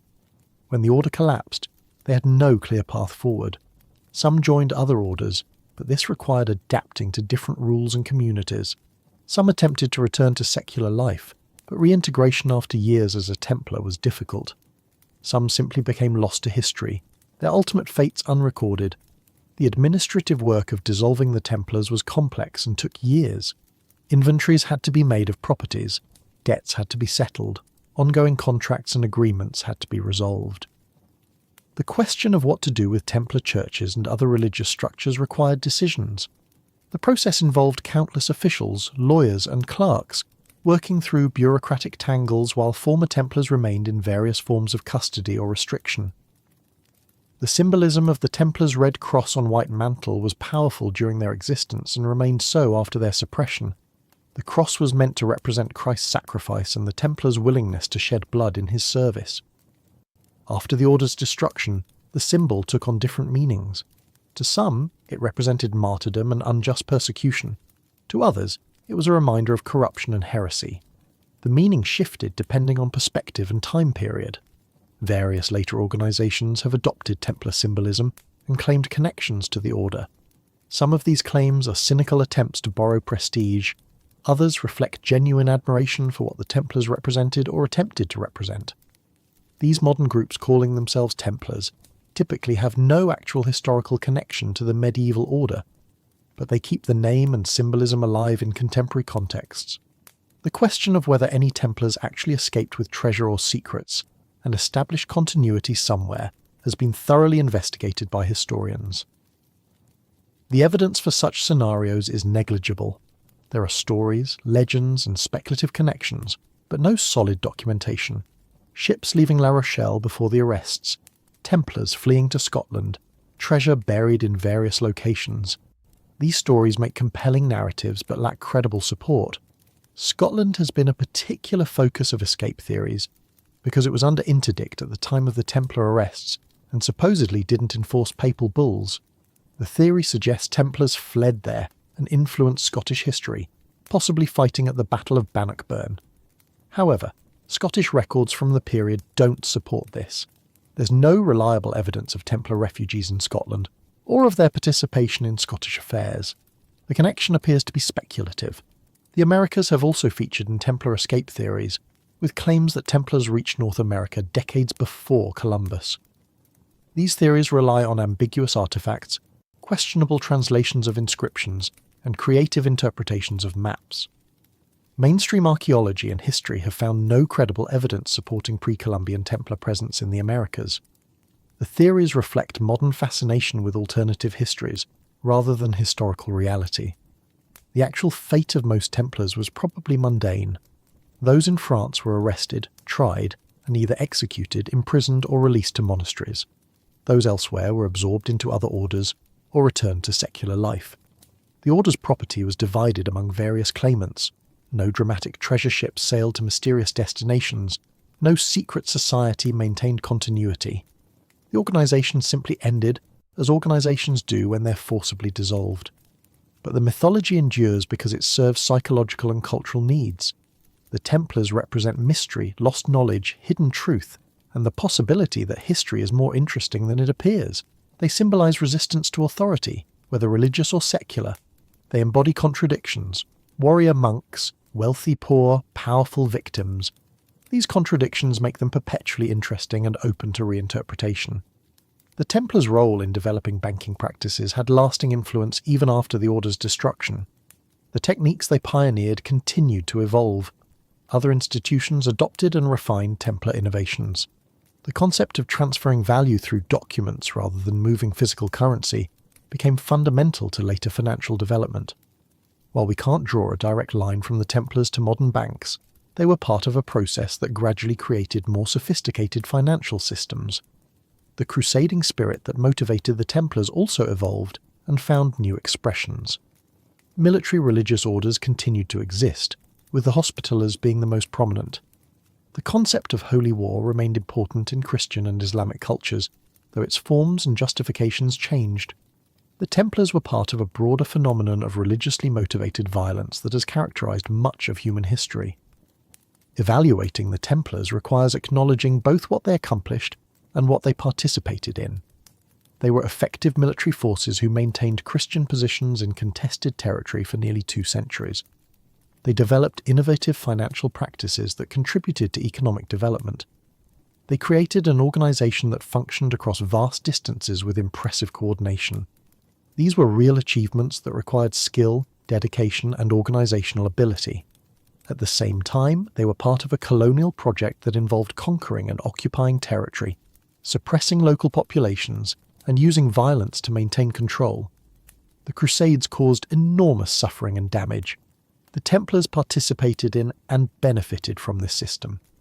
Their financial success was built partly on donations from people who wanted to support crusading, and partly on economic activities that exploited others. Their achievements came with costs borne by others. This complexity is important to understand. History isn't divided neatly into heroes and villains. Most people and institutions have mixed records. The Templars did impressive things within their context, while also doing things we can criticize from ours. Recognizing this complexity provides a more accurate and useful understanding than either celebrating them uncritically or condemning them entirely. The medieval period generally is subject to similar complexity. It produced remarkable art, architecture, literature, and intellectual developments. It also featured extensive violence, oppression, and suffering. Medieval people were capable of great devotion, courage, and creativity. They were also capable of cruelty, narrow-mindedness, and brutality. The Templars exemplified these contradictions. Devoted warriors who caused destruction, pious monks who accumulated wealth, disciplined soldiers who faced accusations of corruption. The documentation that survives about the Templars is both extensive and frustratingly incomplete. We have the rule, financial records, property inventories, trial transcripts, chronicles that mention them, and various other sources. But we lack detailed personal accounts from ordinary members. We don't have many letters revealing individual thoughts and feelings. The bureaucratic records tell us what the Templars did, but not always why or how they felt about it. This documentary gap means that many questions about the Templars remain unanswered. What did rank-and-file members think about the Order's wealth while they lived in poverty? How did they rationalise violence in God's name? What were their relationships like with the local populations in the Holy Land? How did they view Muslims, as enemies only, or with more nuanced understandings?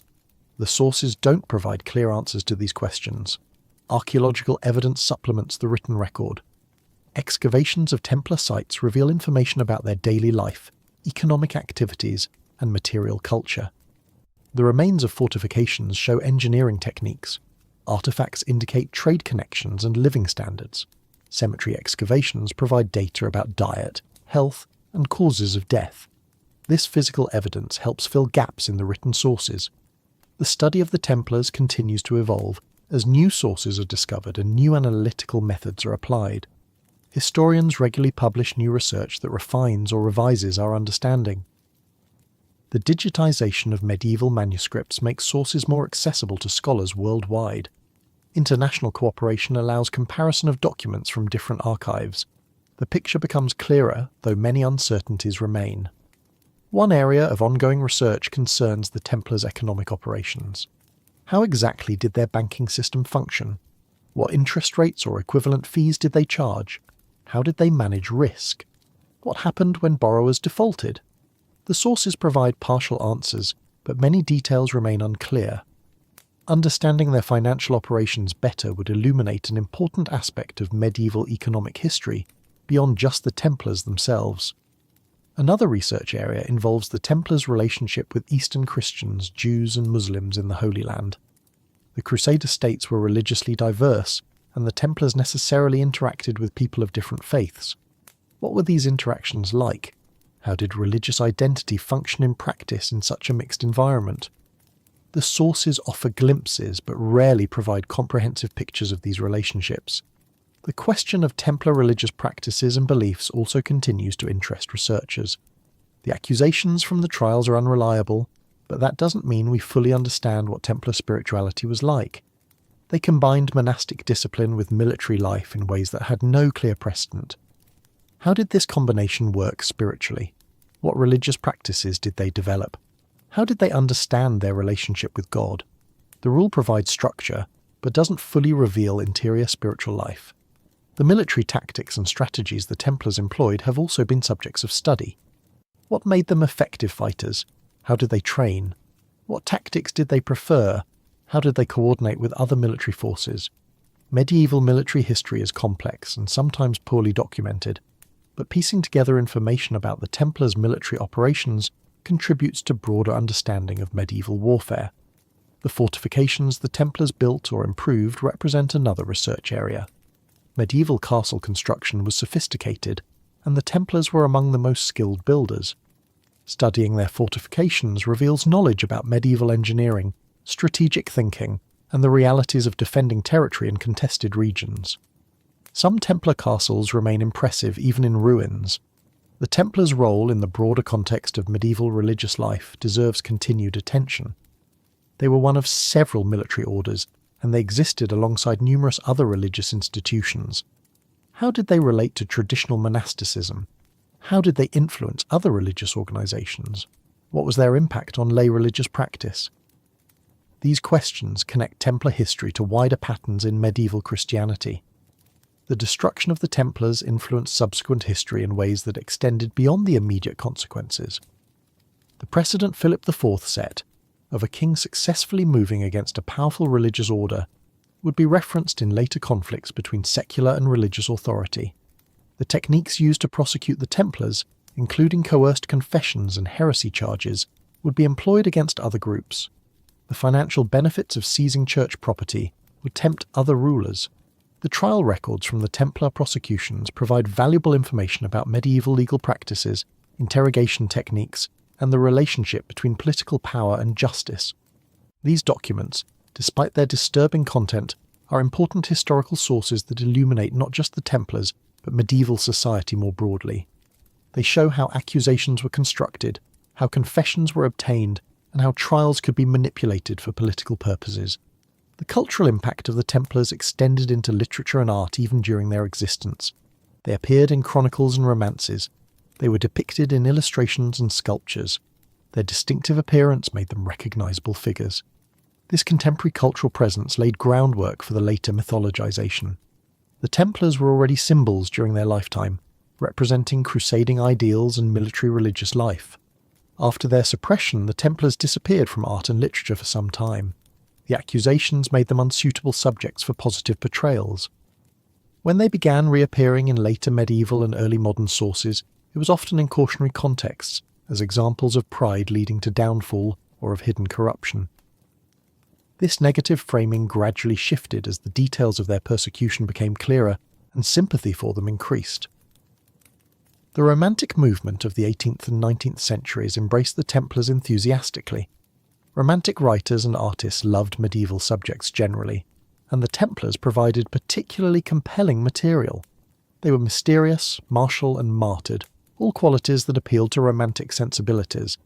This period produced numerous novels, poems, and paintings featuring Templars, usually in heroic roles quite different from how they'd been portrayed in medieval sources.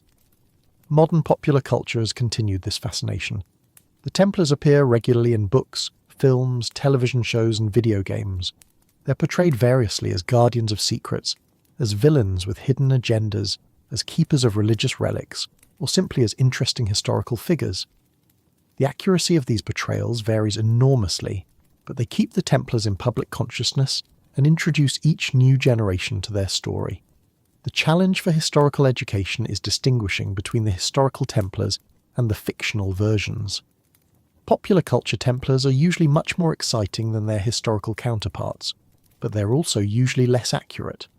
Teaching about the Templars requires acknowledging the popular images, while also providing the historical context and evidence. This isn't about destroying people's enjoyment of fiction, but about helping them understand what's historical and what's invented. The Templars' story raises important questions about how we understand history. What do we do with sources we know are biased or coerced? How do we evaluate actions in historical contexts very different from our own? How do we balance appreciation for historical achievements with criticism of historical wrongs? These are questions that extend beyond the Templars to historical study generally. The human tendency to create myths and legends around historical events and figures is natural and probably inevitable. Humans are storytelling creatures who seek meaning and pattern. The Templars provide rich material for storytelling, because their history includes drama, mystery, conflict, and unanswered questions. The myths that have developed around them serve purposes. They entertain, they convey values, They allow exploration of themes that resonate across time. But myths and history, while related, serve different purposes. Myths tell us what people want to believe, what values they hold, what fears they have. History attempts to establish what actually happened, acknowledging that this is always provisional and based on available evidence. Both are valuable, but confusing them leads to misunderstanding. The mythical Templars and the historical Templars can coexist if we're clear about which we're discussing. The academic study of the Templars has generally become more sophisticated and evidence-based over time. Early histories were often either hostile, repeating the accusations from the trials, or defensive, attempting to prove the Templars' innocence of all charges. Modern scholarship tries to move beyond this binary, examining what the Templars actually did rather than prosecuting or defending them centuries after the fact. This approach recognises that the Templars were a historical institution that existed in a specific time and place, responded to particular circumstances, and left evidence we can examine. They weren't either perfectly pure or totally corrupt. They were a complex organisation with multiple purposes, numerous members, and a long history. Understanding them requires looking at evidence systematically rather than starting from assumptions about their nature. The interdisciplinary study of the Templars, combining historical documents, archaeological evidence, economic analysis, religious studies, and other approaches, provides a richer understanding than any single method could. Each discipline contributes different insights. Historians examine written sources. Archaeologists study physical remains. Economists analyse financial operations. Religious scholars contextualise spiritual practices. Together, these approaches build a more complete picture. The Templars also benefit from comparative study. Examining them alongside other military orders reveals what was distinctive about the Templars and what was common to all such organisations. Comparing them to other medieval institutions shows how they fit into broader patterns of medieval life. Studying them in the context of crusading history illuminates both the Templars and the Crusades. These comparative approaches prevent treating the Templars as unique when they were part of larger systems and patterns. The geographic spread of Templar activities meant they interacted with numerous different cultures and political systems. Templars in France dealt with the French monarchy and feudal system. Templars in England related to English kings and institutions. Templars in Spain participated in the Reconquista against Muslim kingdoms there. Templars in the Holy Land navigated the unique circumstances of the Crusader states. This geographic diversity created varied experiences and contexts for Templar activities. Understanding these geographic variations is important for accurate historical comprehension. Statements about the Templars often need qualification about which Templars in which contexts. The experiences and activities of Templars in different regions varied significantly. What was true for French Templars might not have been true for Spanish Templars. The order provided overall structure and unity, but local circumstances shaped how that structure functioned in practice. The Templars' legacy includes both their actual historical impact and the cultural meanings they've accumulated. Their historical impact includes their contributions to the Crusader state's defence, their innovations in banking, their role in medieval religious life, and their influence on the relationship between secular and religious authority. Their cultural legacy includes the myths, legends, and symbols that have developed around them over 9 centuries. Both legacies are real and important, though in different ways. The historical impact affected events and developments during and shortly after the Templars' existence. The cultural legacy affects how people think about the medieval period, about religious military orders, about secrets and mysteries. Understanding both requires different approaches but enriches our overall comprehension of why the Templars matter. The question of what might have happened if the Templars hadn't been destroyed is interesting to contemplate, though ultimately unanswerable. Would they have adapted to the new circumstances after the loss of the Holy Land? Would they have found new purposes? Would they have evolved into something quite different from their original form? Or would they have gradually declined into irrelevance without their military mission? We can speculate but can't know. What we do know is that military religious orders as a concept proved durable even without the Templars. The Hospitallers continued and evolved. The Teutonic Knights, another military order, operated in Eastern Europe for centuries. New orders were founded. The basic idea that religious devotion and military activity could be combined in institutional forms persisted long after the Templars' suppression. The Templars' specific combination of characteristics, however, wasn't replicated. Other military orders had different emphases and different histories. The Templars' particular blend of mystique, wealth, military effectiveness, and dramatic downfall made them unique. Later attempts to recreate or revive the order, whether genuine or fraudulent, couldn't reproduce what the original organisation had been. This uniqueness contributes to the Templars' continuing fascination. They can't be easily categorised or compared to other institutions. They combined elements that usually remained separate: monastic discipline and military aggression, religious devotion and financial sophistication, institutional stability and political vulnerability. These combinations created an organisation that was both typical of its time in some ways and highly unusual in others. The human stories within the larger organisational history are worth remembering. Thousands of individual men joined the Templars over the Order's nearly 2-century existence. Each had his own reasons for joining, his own experiences as a member, his own thoughts about what he was doing. Most of their names are lost. Most of their individual stories are unrecorded. But they were real people making choices in difficult circumstances. Some joined for religious reasons, genuinely believing they were serving God. Some joined for practical reasons, needing a career and position. Some joined for adventure, wanting to see the Holy Land and participate in great events. Some were sent by families who needed to provide for younger sons. These varied motivations created a membership that was diverse in outlook and experience, even while unified by their vows and rules. The daily experience of being a Templar varied enormously depending on role, location, and time period. A knight fighting in the Crusader states in the mid-12th century had a very different experience from an administrator managing estates in England in the early 14th century. A young recruit starting his career in the Order faced different challenges from an elderly member who had served for decades. These variations meant there was no single Templar experience. Yet common elements existed. All members had taken the same vows. All followed the same rule, though application varied by context. All were part of an organisation that transcended individual members and was expected to outlast them. All had surrendered personal autonomy in exchange for belonging to something larger. These shared elements created a common identity even amid diversity. The question of whether Templars were happy or satisfied with their choice to join is difficult to answer. Medieval sources rarely discuss personal satisfaction in ways that translate clearly to modern concepts. Some members surely found fulfillment in serving what they believed was God's purpose. Others perhaps regretted joining but couldn't leave because vows were meant to be permanent. Most probably experienced both satisfaction and regret at different times. The structure of Templar life, with its clear rules, defined purposes, and hierarchical organisation, may have been comforting for some members. It removed the burden of making many decisions. It provided meaning and direction. It created community and belonging.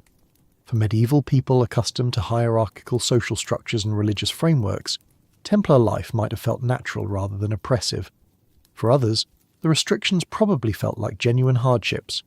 Never being able to see family, never having privacy, never being able to pursue personal interests or romantic relationships, always following orders. These limitations would be difficult for anyone. That people continue to join despite these restrictions suggests either that the alternatives weren't attractive or that the benefits, both spiritual and practical, seemed worth the costs. The Templars who faced the trials and persecution in 1307 and after experienced betrayal of everything they had understood about their place in the world. They had believed they were serving the Church and God. They had sacrificed for this service. Then they were declared heretics by the very institutions they had served. The psychological impact must have been devastating. Some maintained their faith that God knew the truth, even if earthly authorities had judged wrongly. Some lost faith entirely, unable to reconcile what was happening with their understanding of divine justice. Some focused on survival, confessing what they needed to confess to minimize suffering. Each coped as best they could with circumstances that were probably beyond anything they had imagined facing. The Templars who were executed died believing or at least proclaiming various things. Some died insisting on their innocence. Some died having confessed but perhaps still questioning whether the confessions were true. Some may have convinced themselves the charges were true, internalizing the accusations through prolonged pressure. We can't know their internal states. only their actions and words as recorded by others. Jacques de Molin's final proclamation of innocence as he faced execution was significant. As the highest-ranking Templar, his final statement carried weight. He chose defiance over submission in his last moments. Whether this was courage, pride, or desperation is unknowable, but it ensured that the question of Templar guilt would remain contested rather than settled. The suppression of the Templars involved practical tasks that often go unmentioned in dramatic retellings. Someone had to inventory all the properties, someone had to manage the arrested Templars' custody, someone had to negotiate the transfer of assets, someone had to deal with ongoing contracts and obligations. These mundane administrative tasks occupied numerous officials for years. The process revealed much about medieval bureaucracy and administration. The careful documentation, the attention to procedural details, the creation of records for future reference. All this shows sophisticated governmental systems capable of managing complex operations. Philip IV's government might have been pursuing an unjust cause, but it was administratively competent in how it pursued that cause. The varying treatment of Templars across different regions demonstrates the limits of both papal and royal authority in medieval Europe. Orders from the King of France or from the Pope were not automatically enforced everywhere with equal rigour. Local authorities made their own decisions about how seriously to take the charges and how harshly to treat Templars. This variation shows the decentralised nature of medieval power. In some regions, the Templar trials were perfunctory affairs, resulting in mild outcomes. The authorities went through the motions to satisfy pressure from France and the papacy, but had no enthusiasm for persecuting an order they saw as useful or innocent. In other regions, particularly France, the trials were severe and the outcomes harsh. This geographic variation in outcomes reflects different political situations and different attitudes toward the accusations. The eventual dissolution of the order at the Council of Vienne was administrative rather than judicial.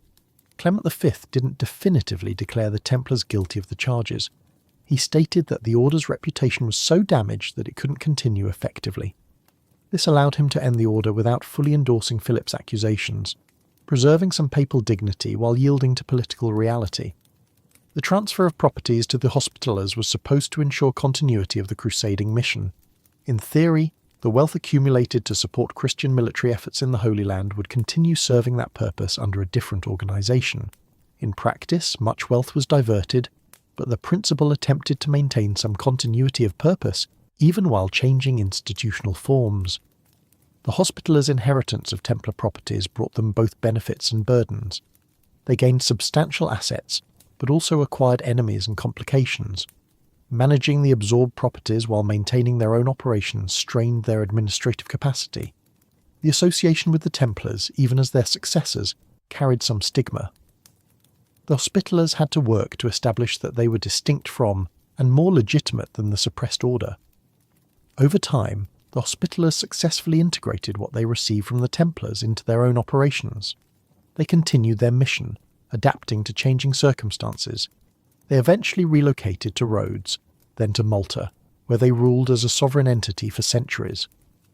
Their successful continuation provides a contrast to the Templars' sudden end, though both organisations faced similar challenges and operated in comparable ways. The historical record of the Templars is being continually refined as new documents are discovered in archives, as existing documents are re-examined with new questions, and as analytical techniques improve. Each generation of historians brings new perspectives and finds new things to investigate. The Templars benefit from ongoing scholarly attention that keeps deepening our understanding. Recent scholarship has focused on areas previously neglected. The role of women associated with the Templars, either as family members, donors, or in other capacities, has received more attention. The Templars' economic activities are being studied with more sophisticated economic analysis. The religious aspects of Templar life are being examined with better understanding of medieval spirituality. These new directions enrich the historical picture. The digitization of medieval manuscripts and the creation of online databases are making primary sources more accessible to researchers worldwide. A scholar in one country can now examine documents held in archives in another country without travelling. This increased accessibility is democratizing medieval studies and allowing more comprehensive research. The Templars benefit from this trend, along with all areas of medieval history. The challenge for Templar studies is separating serious scholarship from speculative claims that sometimes appear in academic disguise. Not everything written about the Templars by people with academic credentials is equally rigorous or evidence-based. Evaluating claims requires looking at methods and evidence, not just at authors' qualifications or publishers' reputations.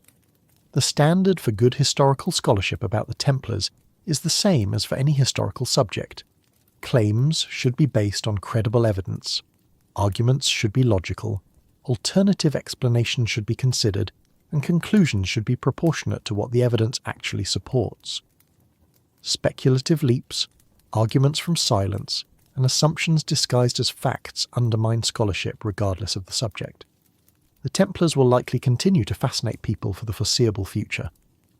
Their story has elements that appeal across cultures and time periods: religious devotion, military action, financial success, political intrigue, unjust persecution, dramatic downfall, and lingering mysteries. These elements ensure continuing interest from both scholars and popular audiences. The tension between historical accuracy and mythological appeal will probably also continue. Popular culture will keep creating fictional Templars for entertainment purposes. Conspiracy theorists will keep imagining secret Templar continuations and hidden knowledge. Meanwhile, historians will keep trying to understand who the Templars actually were and what they actually did. All these different approaches will coexist, sometimes fruitfully, sometimes causing confusion. Education about the Templars serves multiple purposes. It can teach about the Crusades and medieval history generally. It can illustrate how organisations develop and function. It can show the relationship between secular and religious authority. It can demonstrate how political power can be used to destroy institutions. It can reveal how myths and legends develop around historical events. The Templars are useful for teaching because their story touches so many important historical themes. The Templars also provide case studies for discussing historical methodology.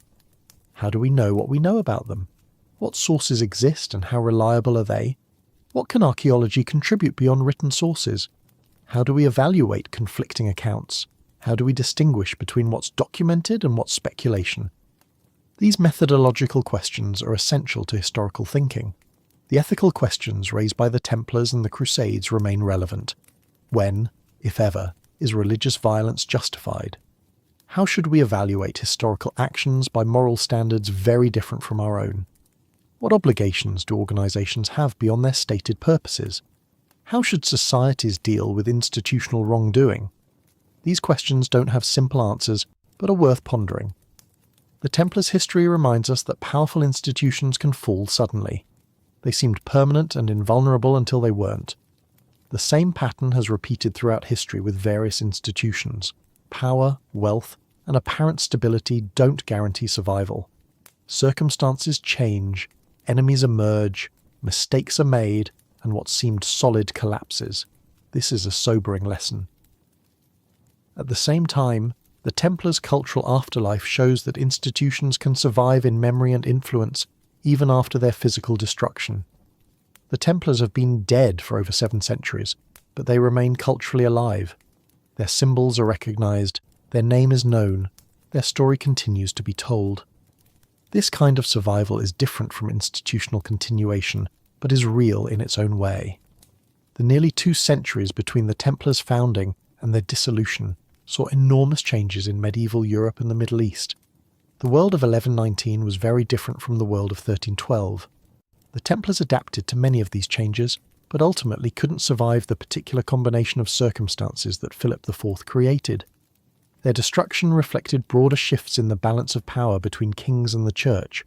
Looking at the Templars across their full history rather than focusing only on their dramatic end provides better understanding. They weren't just a doomed organisation waiting to be destroyed.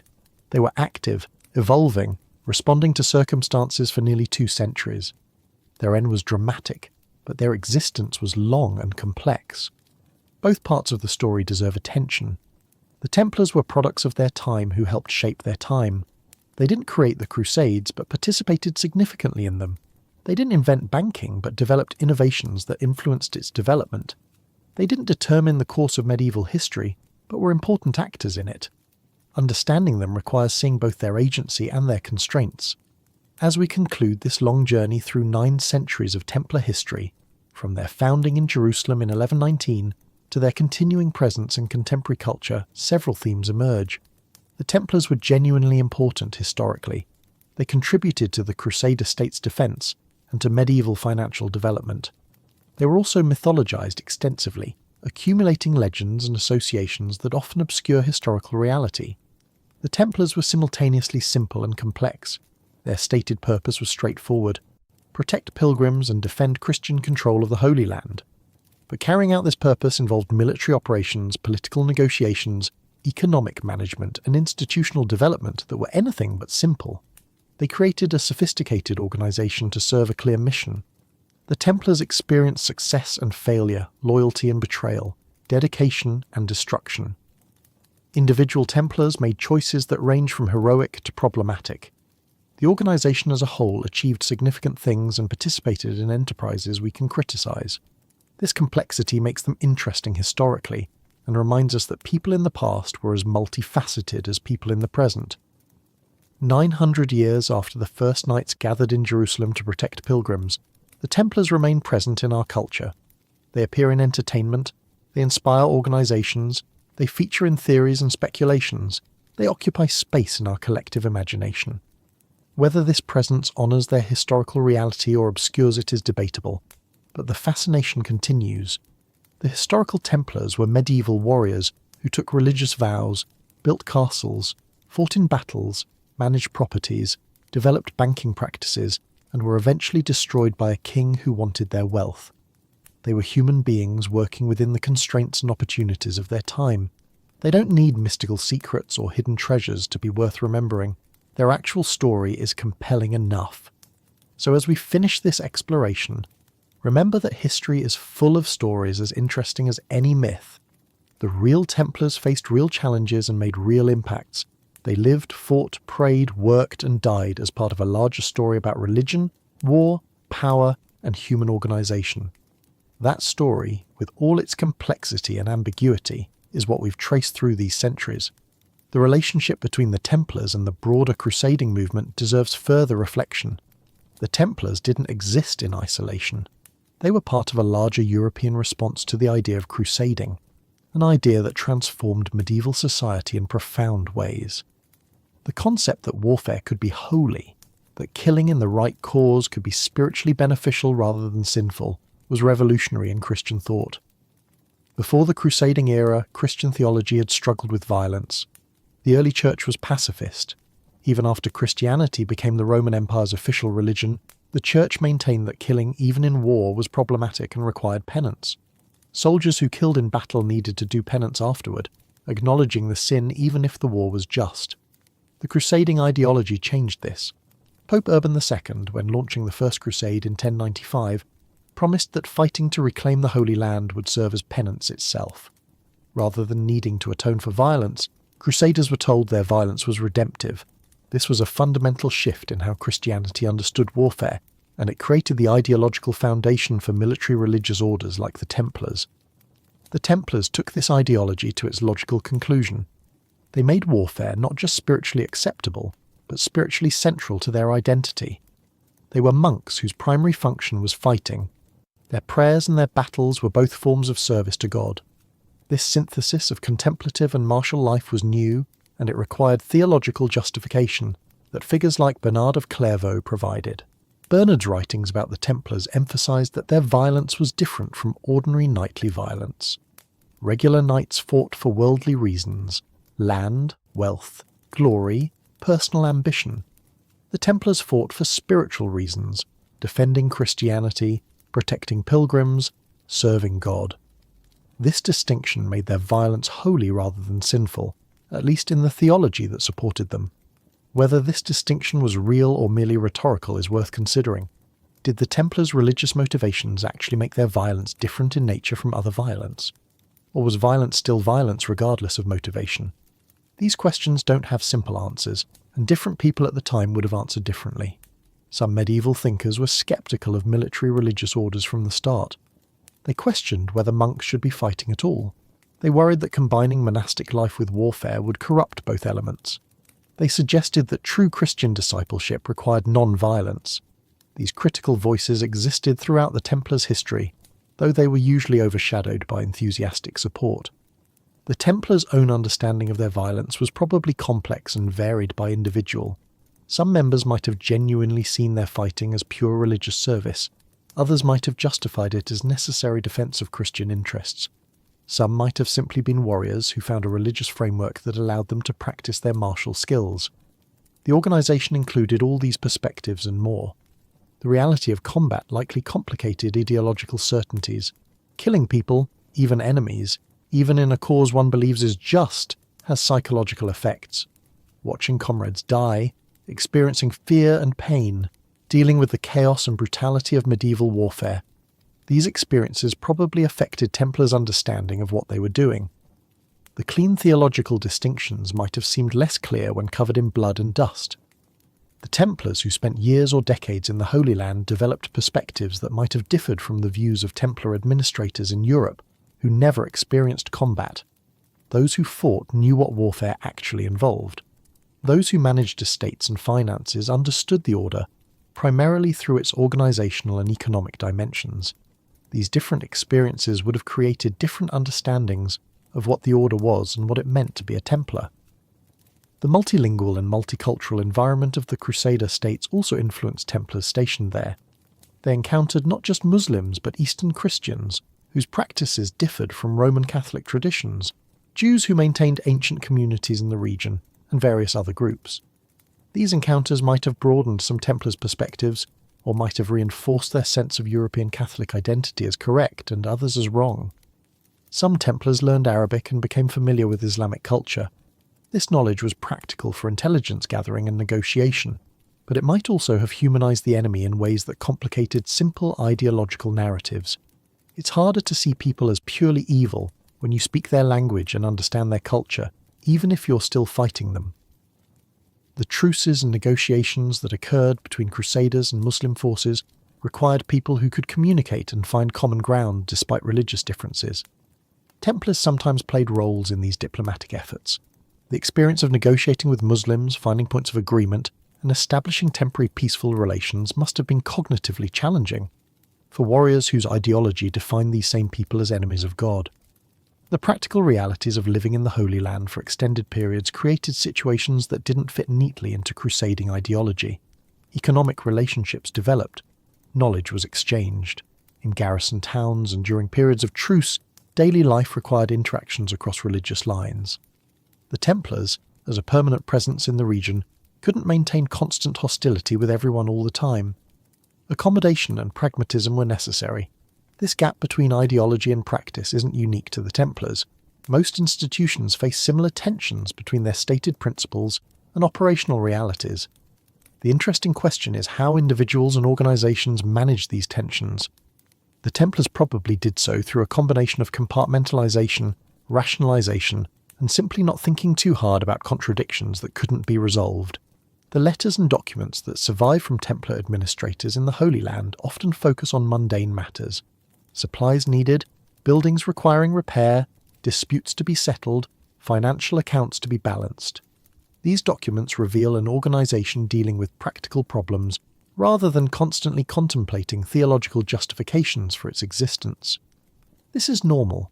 Most people, most of the time, focus on immediate tasks rather than ultimate meanings. The Templars' reputation for financial acumen created both opportunities and problems. Their banking services were valuable and profitable, but they also generated resentment. Debtors often disliked creditors, regardless of how fairly the loans were made. Kings who borrowed from Templars might feel diminished by the debt. The wealth the order accumulated through its financial operations made it powerful, but also made it a target. The famous scene of Philip IV owing money to the Templars and then seizing their assets to cancel his debts has been repeated countless times throughout history. It's simpler to destroy a creditor than to repay a debt, if you have the power to do so and can manufacture sufficient justification. Philip's destruction of the Templars followed this pattern, though his motivations were probably more complex than simple debt cancellation. Philip was an interesting figure in his own right. He was intelligent, ruthless, and determined to strengthen royal authority at the expense of any competing powers, whether church, nobility, or independent organisations like the Templars. His conflicts weren't just with the Templars but with Pope Boniface VIII, with French nobles, with Italian bankers, and with anyone else who stood between him and absolute royal authority. Philip's methods were often brutal but usually effective. He understood how to use propaganda, how to manufacture scandals, how to apply pressure through multiple channels simultaneously. His attack on the Templars showed these skills fully deployed. The coordination of arrests across France, the carefully crafted charges, the extraction of confessions, the management of public opinion, all demonstrated sophisticated political capability. Whether Philip actually believed the charges he brought against the Templars is unknowable. He might have convinced himself they were guilty, or he might have knowingly fabricated everything, or more likely he operated in a grey area where the distinction between belief and cynical manipulation wasn't clear even to himself. Medieval people were capable of remarkable self-deception when their interests aligned with certain conclusions. Pope Clement V faced an impossible situation when Philip moved against the Templars. Clement was French, elected with Philip's support, residing in Avignon within France's sphere of influence. He had minimal leverage against a king who had already demonstrated willingness to confront papal authority. Clement tried to navigate a middle course, asserting papal authority while not provoking complete break with France, but this middle course satisfied no one. The Avignon papacy, where popes resided in France rather than Rome, lasted from 1309 to 1376. This period saw the papacy under strong French influence, which damaged its claim to universal authority. The Templar affair occurred early in this period and illustrated the problems inherent in the situation. A papacy that couldn't protect a religious order under its direct jurisdiction from a king's manufactured charges had limited credibility as a universal spiritual authority. The return of the papacy to Rome eventually occurred, but the damage to papal prestige from the Avignon period and events like the Templar suppression contributed to broader crises in church authority. The Great Schism, where multiple claimants to the papacy competed, followed later in the 14th century. The Protestant Reformation in the 16th century drew partly on accumulated dissatisfaction with church corruption and political entanglement. The Templar affair was one episode in a longer pattern of problems. The medieval church was both more and less than modern people often imagine. It was more powerful in some ways, with authority over spiritual matters that affected everyone's understanding of their eternal fate. It was less powerful in others, unable to prevent kings from actions it opposed, unable to enforce its decisions consistently, dependent on secular authorities for practical enforcement of its will. The Templars existed at the intersection of church and state, serving both but ultimately belonging fully to neither. This liminal position gave them flexibility and independence, but also left them vulnerable when church and state aligned against them.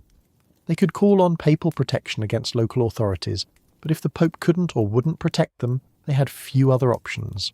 The question of whether the Templars could have prevented their destruction by different choices is interesting to contemplate. If they had been less wealthy, would Philip have left them alone? If they had maintained a more active military mission, would suppressing them have been harder to justify? If they had cultivated better relationships with the French crown, might Philip have targeted someone else? Probably not. Philip's determination to strengthen royal authority meant he would clash with any independent power centres. If not the Templars, then others. He did in fact move against other groups. The Templars were convenient targets because of their wealth, their independence, and their vulnerability after losing their primary mission, but they weren't his only victims. The pattern would have played out regardless of Templar choices.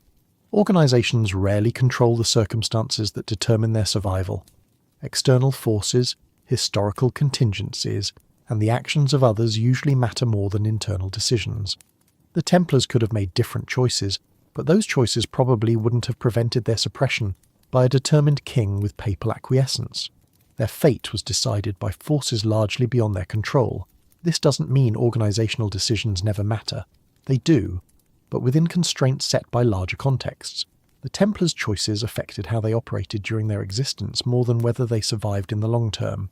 They could have been more or less effective fighters, more or less skilled administrators, more or less faithful to their ideals, but these choices probably wouldn't have saved them from Philip. The Templars' effectiveness as an organisation during their existence was impressive. They maintained operations across enormous geographic distances with medieval communication and transportation technology.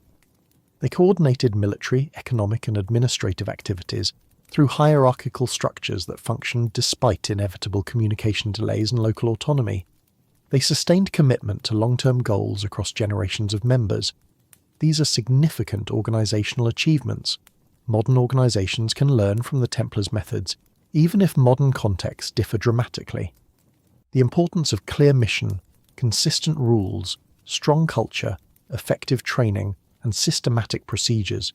These principles applied in the 12th century and still apply today. The Templars weren't perfect, but they knew how to build and sustain an organization, and that knowledge has enduring value. The cultural memory of the Templars has gone through phases, each reflecting the concerns of its time. The medieval phase, during and shortly after their existence, focused on religious and moral lessons. The Renaissance and early modern phase emphasized mystery and lost knowledge. The Enlightenment phase used them to critique church-state relations. The Romantic phase celebrated them as tragic heroes. The modern phase splits between serious historical study and popular mythologization. Each phase added layers to the Templar image, making them mean different things to different people. This accumulation of meanings makes the Templars useful as cultural symbols, even as it obscures historical reality. They can represent whatever someone needs them to represent, which is powerful culturally but problematic historically. The internet age has accelerated this process of myth-making and speculation. Anyone can publish theories about the Templars, share images, and create content. The barrier to entry for participating in discussions about history has dropped dramatically. This democratization has both benefits and costs. More voices can contribute, but quality control becomes difficult. Distinguishing between informed analysis and creative speculation becomes challenging for non-experts. The Templars thrive in internet culture because they combine historical legitimacy with mystery and speculation. They're real enough to seem credible as subjects of historical investigation, but obscure enough that wild theories can't be definitively disproven. This combination makes them perfect for the kind of speculative content that internet audiences often enjoy. Educational efforts about the Templars face the challenge of competing with more entertaining but less accurate content. A careful, nuanced historical explanation struggles to gain attention against a dramatic claim about hidden treasures or secret societies. This isn't new. Popular misconceptions have always competed with accurate history. But the internet amplifies both the misconceptions and the efforts to correct them.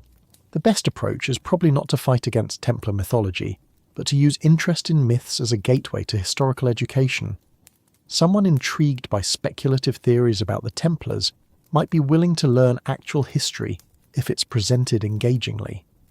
The historical Templars were interesting enough that accurate information can compete with fiction if communicated effectively. Teachers and scholars studying the Templars serve multiple purposes. They preserve and advance historical knowledge about a significant medieval institution. They model critical thinking about sources and evidence. They demonstrate how to evaluate claims and distinguish between what's known and what's speculation. They keep alive interest in medieval history more broadly. All these purposes have value beyond the specific details about the Templars. The Templars also provide opportunities to discuss how history is constructed and contested. The competing narratives about them, from medieval accusations through modern scholarly debates, show how the past is interpreted rather than simply discovered.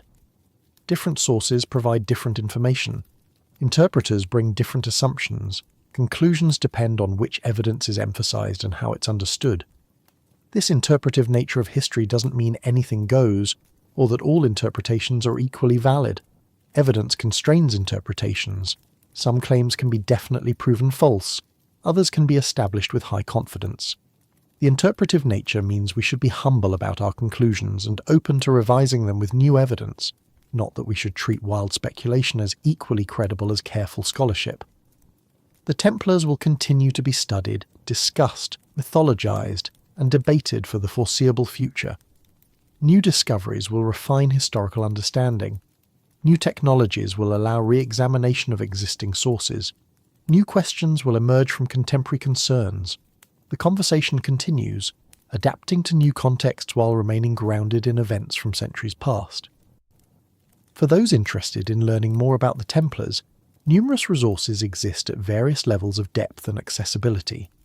Popular histories provide introductions. Academic monographs explore specific aspects in detail. Translated primary sources allow direct engagement with medieval documents. Archaeological reports describe physical evidence. This wealth of material enables anyone interested to pursue their curiosity as far as they wish. The key is maintaining critical awareness of sources. Not everything written about the Templars is equally reliable. Checking authors' credentials, looking at evidence cited, considering alternative explanations, and comparing multiple sources helps separate solid history from speculation. This critical approach applies to all historical learning, but is especially important for subjects like the Templars, where mythology competes with history. As this long exploration concludes, the central point remains. The Templars were real people operating a real organization in specific historical circumstances. They made choices, achieved things, failed at others, and ultimately were destroyed by forces partly beyond their control. Their actual history is complex, interesting, and instructive. It doesn't need embellishment with fictional elements to be worth understanding. The human dimensions of their story, the individual choices and experiences, the daily realities behind the grand narratives, the mixture of idealism and pragmatism, dedication and calculation. These aspects make history meaningful. The Templars weren't symbols or myths during their existence. They were people trying to serve what they believed was a holy cause, while navigating the complexities of medieval life. 900 years provide enough distance for perspective, but not so much that the Templars become incomprehensible. We can understand their motivations even if we don't share them. We can evaluate their actions even if our values differ from theirs. We can appreciate their achievements while acknowledging their participation in enterprises we might critique. This balanced understanding serves history better than either uncritical celebration or dismissive condemnation. The final image we might hold of the Templars is not of mysterious guardians of secrets, or evil heretics or perfect holy warriors, but of medieval monks who fought, who managed properties, who developed banking practices, who lived according to strict rules, who served their understanding of God's will, and who were ultimately destroyed in a political power struggle. This image is both more mundane and more human than the various myths, and arguably more worth remembering. History is made by humans, complicated and contradictory, making choices within constraints, rarely purely good or evil, usually doing the best they understood how to do in their circumstances. The Templars exemplified this human dimension of history. Understanding them as humans rather than as legendary figures brings us closer to understanding the past and perhaps ourselves. So rest now, wherever you are, whatever time it is. The Templars' story, like all historical stories, continues to unfold in interpretation and memory, even as the events themselves recede into time. The past touches the present in countless ways, and understanding those connections enriches how we think about our own moment in history's long arc. Sleep well, and may the stories we tell about the past inform how we live in the present and prepare for the future.